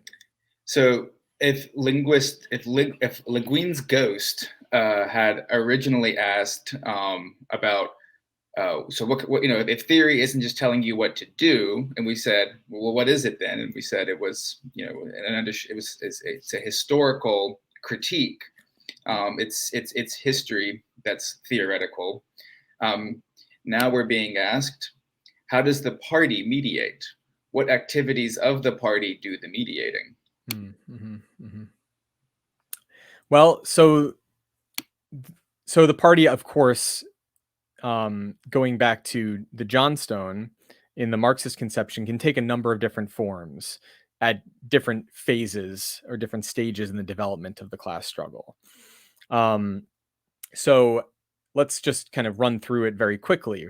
At the most primitive stage, at which the party is not constituted as a political organization, but is only constituted as essentially, what Marx and Engels themselves call like the germ of a party, or the party in the process of formation. In other words, the party as a goal that certain socialist intellectuals set for themselves and seek to win the working class over to in the course of their struggle. So in other words, in a situation where the workers are not already organized as a political party. So, there's Chartism in England where the workers are organized as a political party, at least in some form. But in Germany and in France, for that matter, and the rest of the continent, it's not the case. And Marx and Engels in the 1840s are, of course, especially concerned with Germany because they're, the Germans in exile that are concerned with the political state of their homeland. And they want to see the revolution come to their home. Um, so, there is this question of, um, you know, how do we how do we bring the advance represented by Chartism in England to Germany, right? So there's that. So how does the party mediate in that circumstance?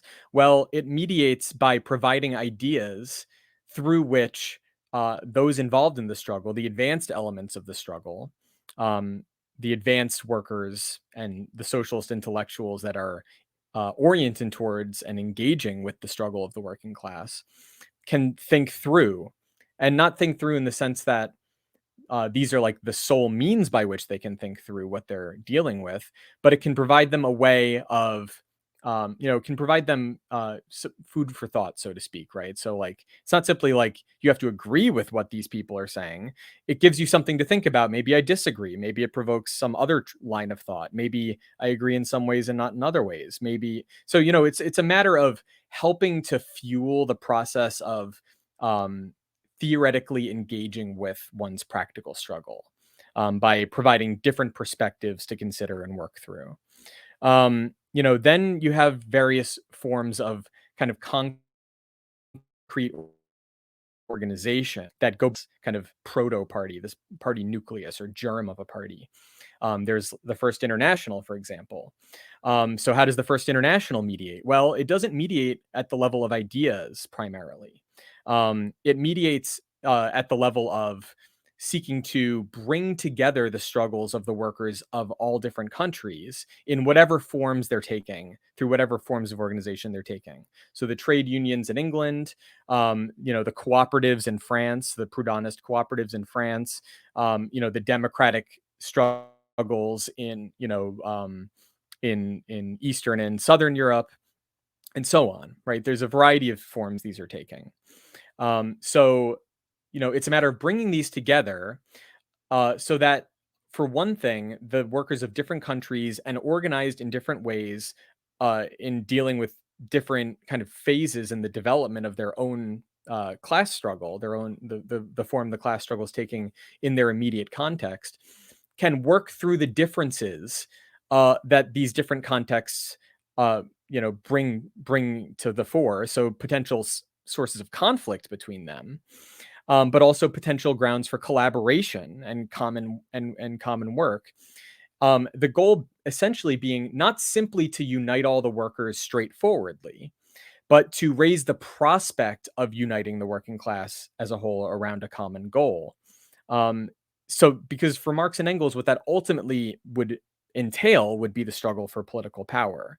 Now, the First International founders on this question, right? So, the First International does officially take up the orientation towards organizing the working class into political parties.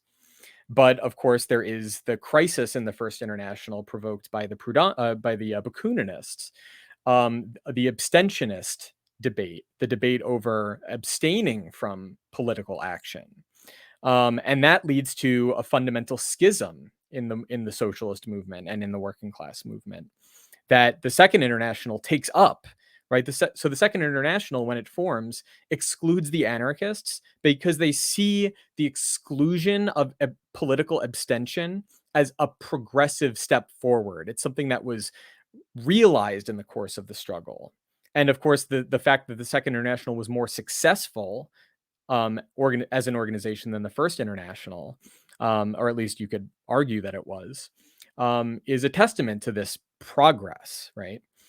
So we could go on. I mean, there's mediation of the various different perspectives within a national context to undertaken by the National Lassallean style party.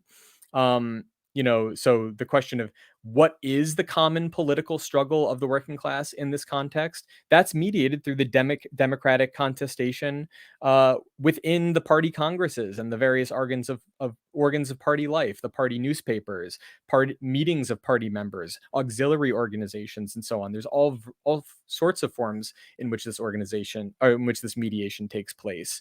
And for that matter, it's not just a national affair, but it ultimately is mediated through the Second International, as a party of parties, as a world party uniting the national struggles of all the various sections. So again, I mean, we could go into detail in any of these examples, and it takes different forms in different contexts. But the point is to establish a dialectic of theory and practice such that the working class struggle is able to advance through clarifying itself in this engagement with the theoretical questions that its struggle raises, both in terms of its ultimate goals and its historical conditions. So maybe to sort of draw it back to two things. You were talking about how the notion that the U.S. electoral system is uniquely repressive, and you brought in the example of the Chartism and the SPD. Mm-hmm. How does Ackerman's conception of a party as a sort of membership-based left wing of the left progressives of the Democratic Party, what sort of conception of the state and the task is at play there? And how can we, how is Ackerman trying to be more than just a progressive technocrat?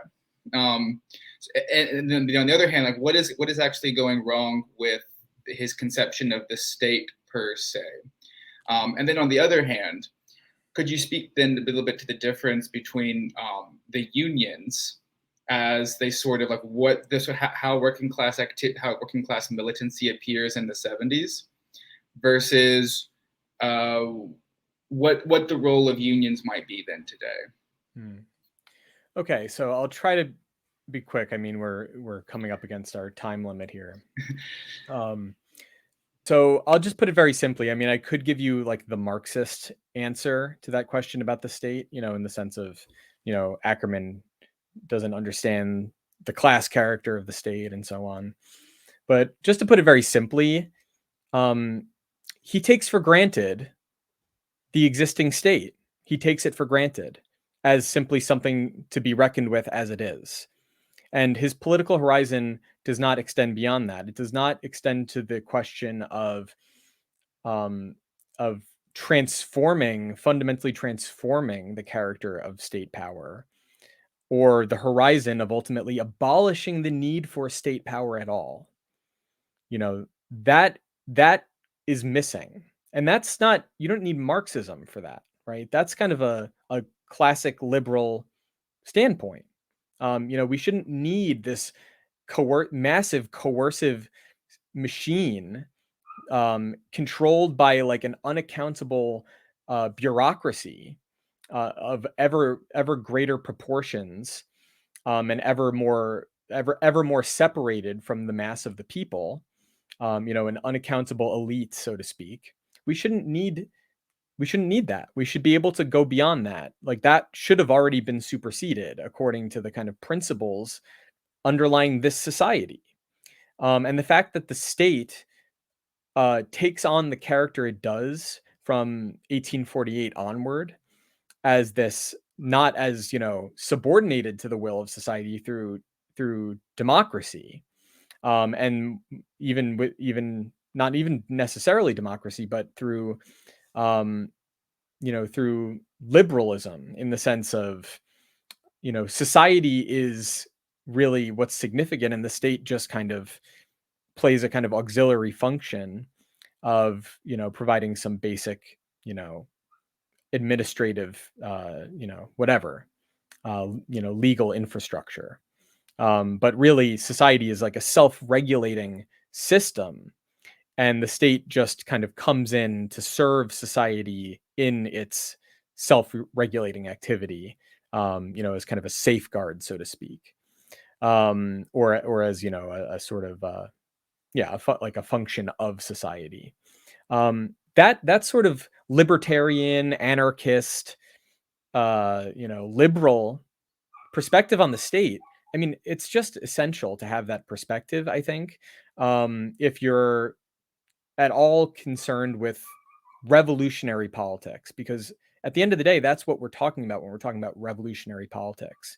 We're talking about the prospect of overcoming state power, and that raises the question of you know, well, it raises the task of overcoming the existing state. You know, whether that means in an anarchist fashion simply destroying state power in one fell swoop, or something like what Marxism proposes, which is a transitional state under the dictatorship of the proletariat to a condition in which state power is no longer necessary and gradually withers away. And it's that, the state actually does concentrate the difference between the bourgeois revolution and its industrial crisis. Right. So that actually becomes what takes up all of the crisis of society and gives it back to it. The state is the expression of it. And what you get in a perspective like Ackerman's, and it's a common perspective, you know, in a sense, it's the realistic perspective, but, you know, ultimately what you get is you're taking it for granted that revolution is no longer possible, you know, or necessary perhaps. So, you know, and maybe that's the case. Maybe it is unrealistic to be concerned with overcoming state power. Maybe. But, you know, I'm, you know, for whatever reason, some of us are still attached to the legacy of the revolutionary political you know, But let's aspirations of the bourgeoisie at their in their heyday, and of the proletarian socialist movement following upon that height, those heights, you know. But if Which, socialists don't yeah, take up this history, somebody else will. well, Right? It'll be they, Steve Bannon saying, I'm a Leninist. right.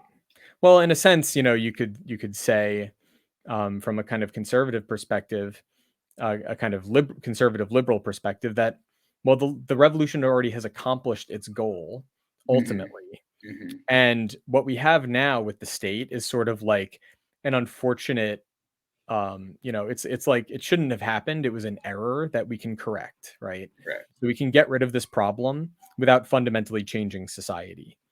You know, and again, maybe that's correct, but I don't think that perspective has really much to show for itself. That's certainly not what neoliberalism represented, despite the fact that neoliberalism is characterized that way. And some of the ideological background of neoliberalism is in figures that had that kind of orientation, but that was used opportunistically. You know, it wasn't really what the neoliberal turn in politics was about. It wasn't really about, you know, limiting state power or reducing the scope of state power, or anything like that. It was about changing its character in a manner adequate to changed uh, social and political circumstances. So just to get to your question about the unions, you know, which is I think what changed, or what's different between the situation in the 70s and today. I mean, the obvious answer here is that it's really just been a continuous process of degradation, you know, of you know, the union movement has sort of been going downhill, right? It's been going downhill in a number of ways, and that's not to say there's nothing positive at all. I'm not trying to be like completely negative or anything like that, but seen in the broad scope, um, generally speaking, the trade unions have been bureaucratically degenerating for, you know, really a century or so now, you know, about a century, or maybe a little less than a century now, in the sense that they have they are increasingly not um, organs of prosecuting the class struggle by the advanced elements of the working class, but they are means of containing and, you know, essentially, kind of institutionalizing the results of that historical struggle and turning them into pillars of the existing social order, but pillars that are increasingly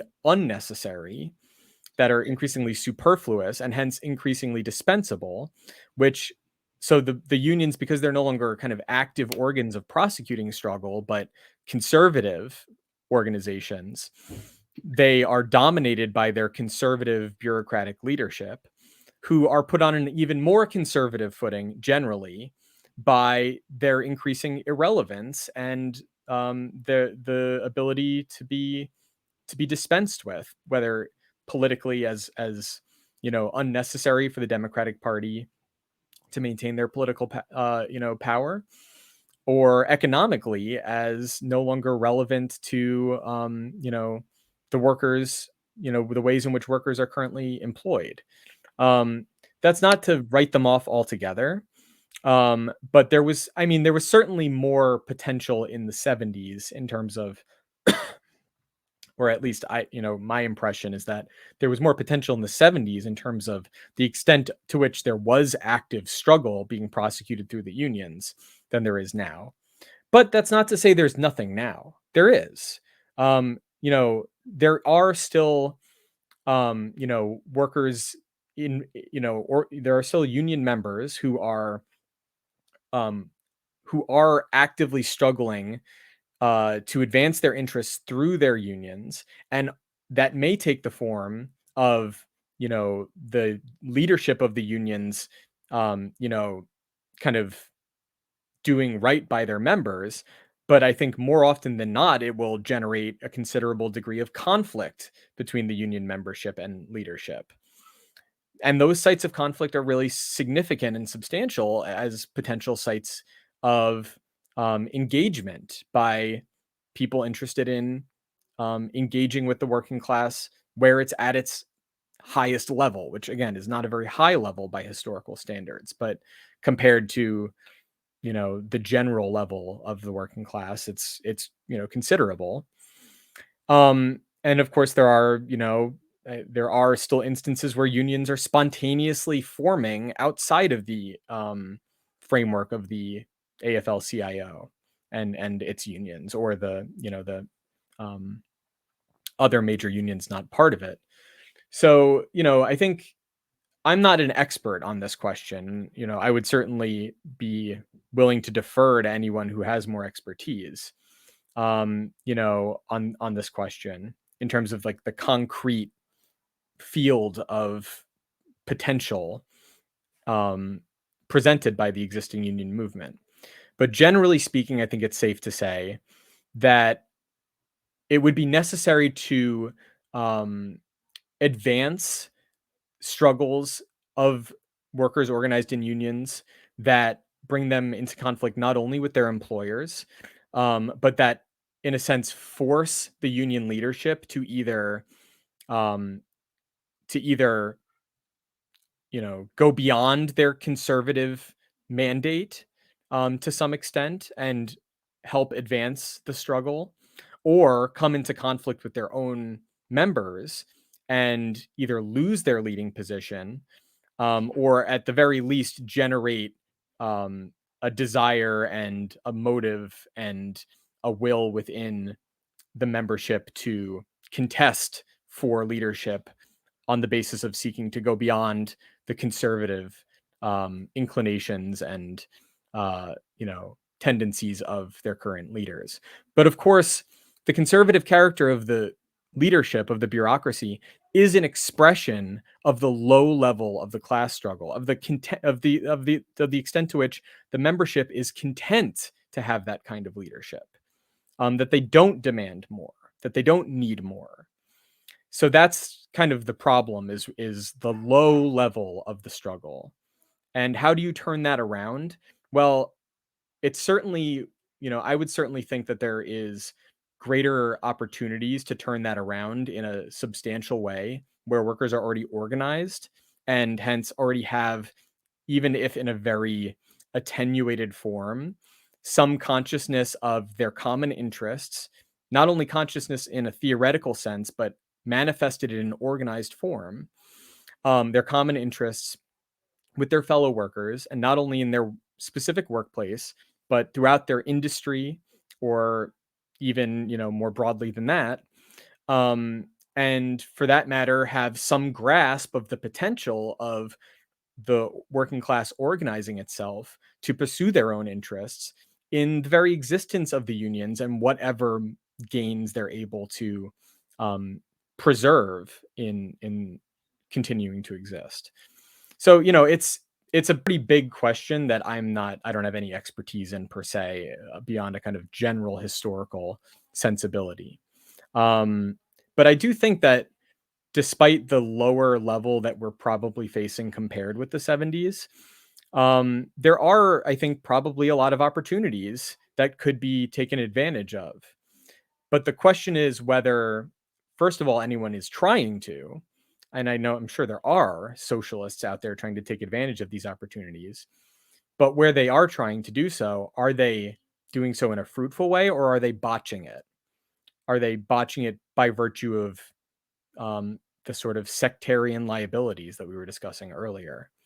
So that's a kind of question. I mean, I think it takes a particular temperament and set of dispositions and skills and talents to engage in the kind of work that's involved in trade union organizing and militancy. And I don't think all intellectuals have those characteristics. So I don't think it's simply a matter of like everyone in DSA should go industrialize or proletarianize and join the closest union and try to radicalize it. I think that would be a travesty. And in a sense, that's what the rank and file strategy is recommending. I do think some socialist intellectuals might be disposed to do that sort of thing. But there needs to be a much more robust role for socialist ideas amongst people that are concerned with them as at present, in order for them to become relevant to anyone.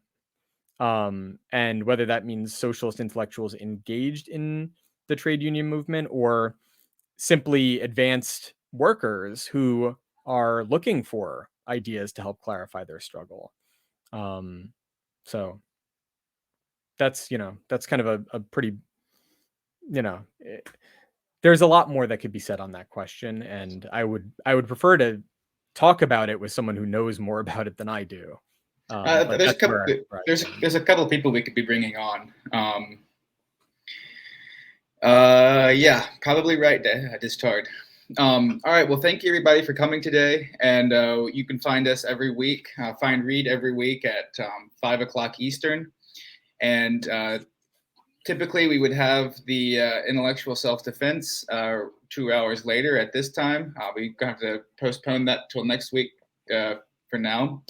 But yeah, every Tuesday evening, to be at Sublation Media. So thanks everybody, and peace out. Thanks for watching.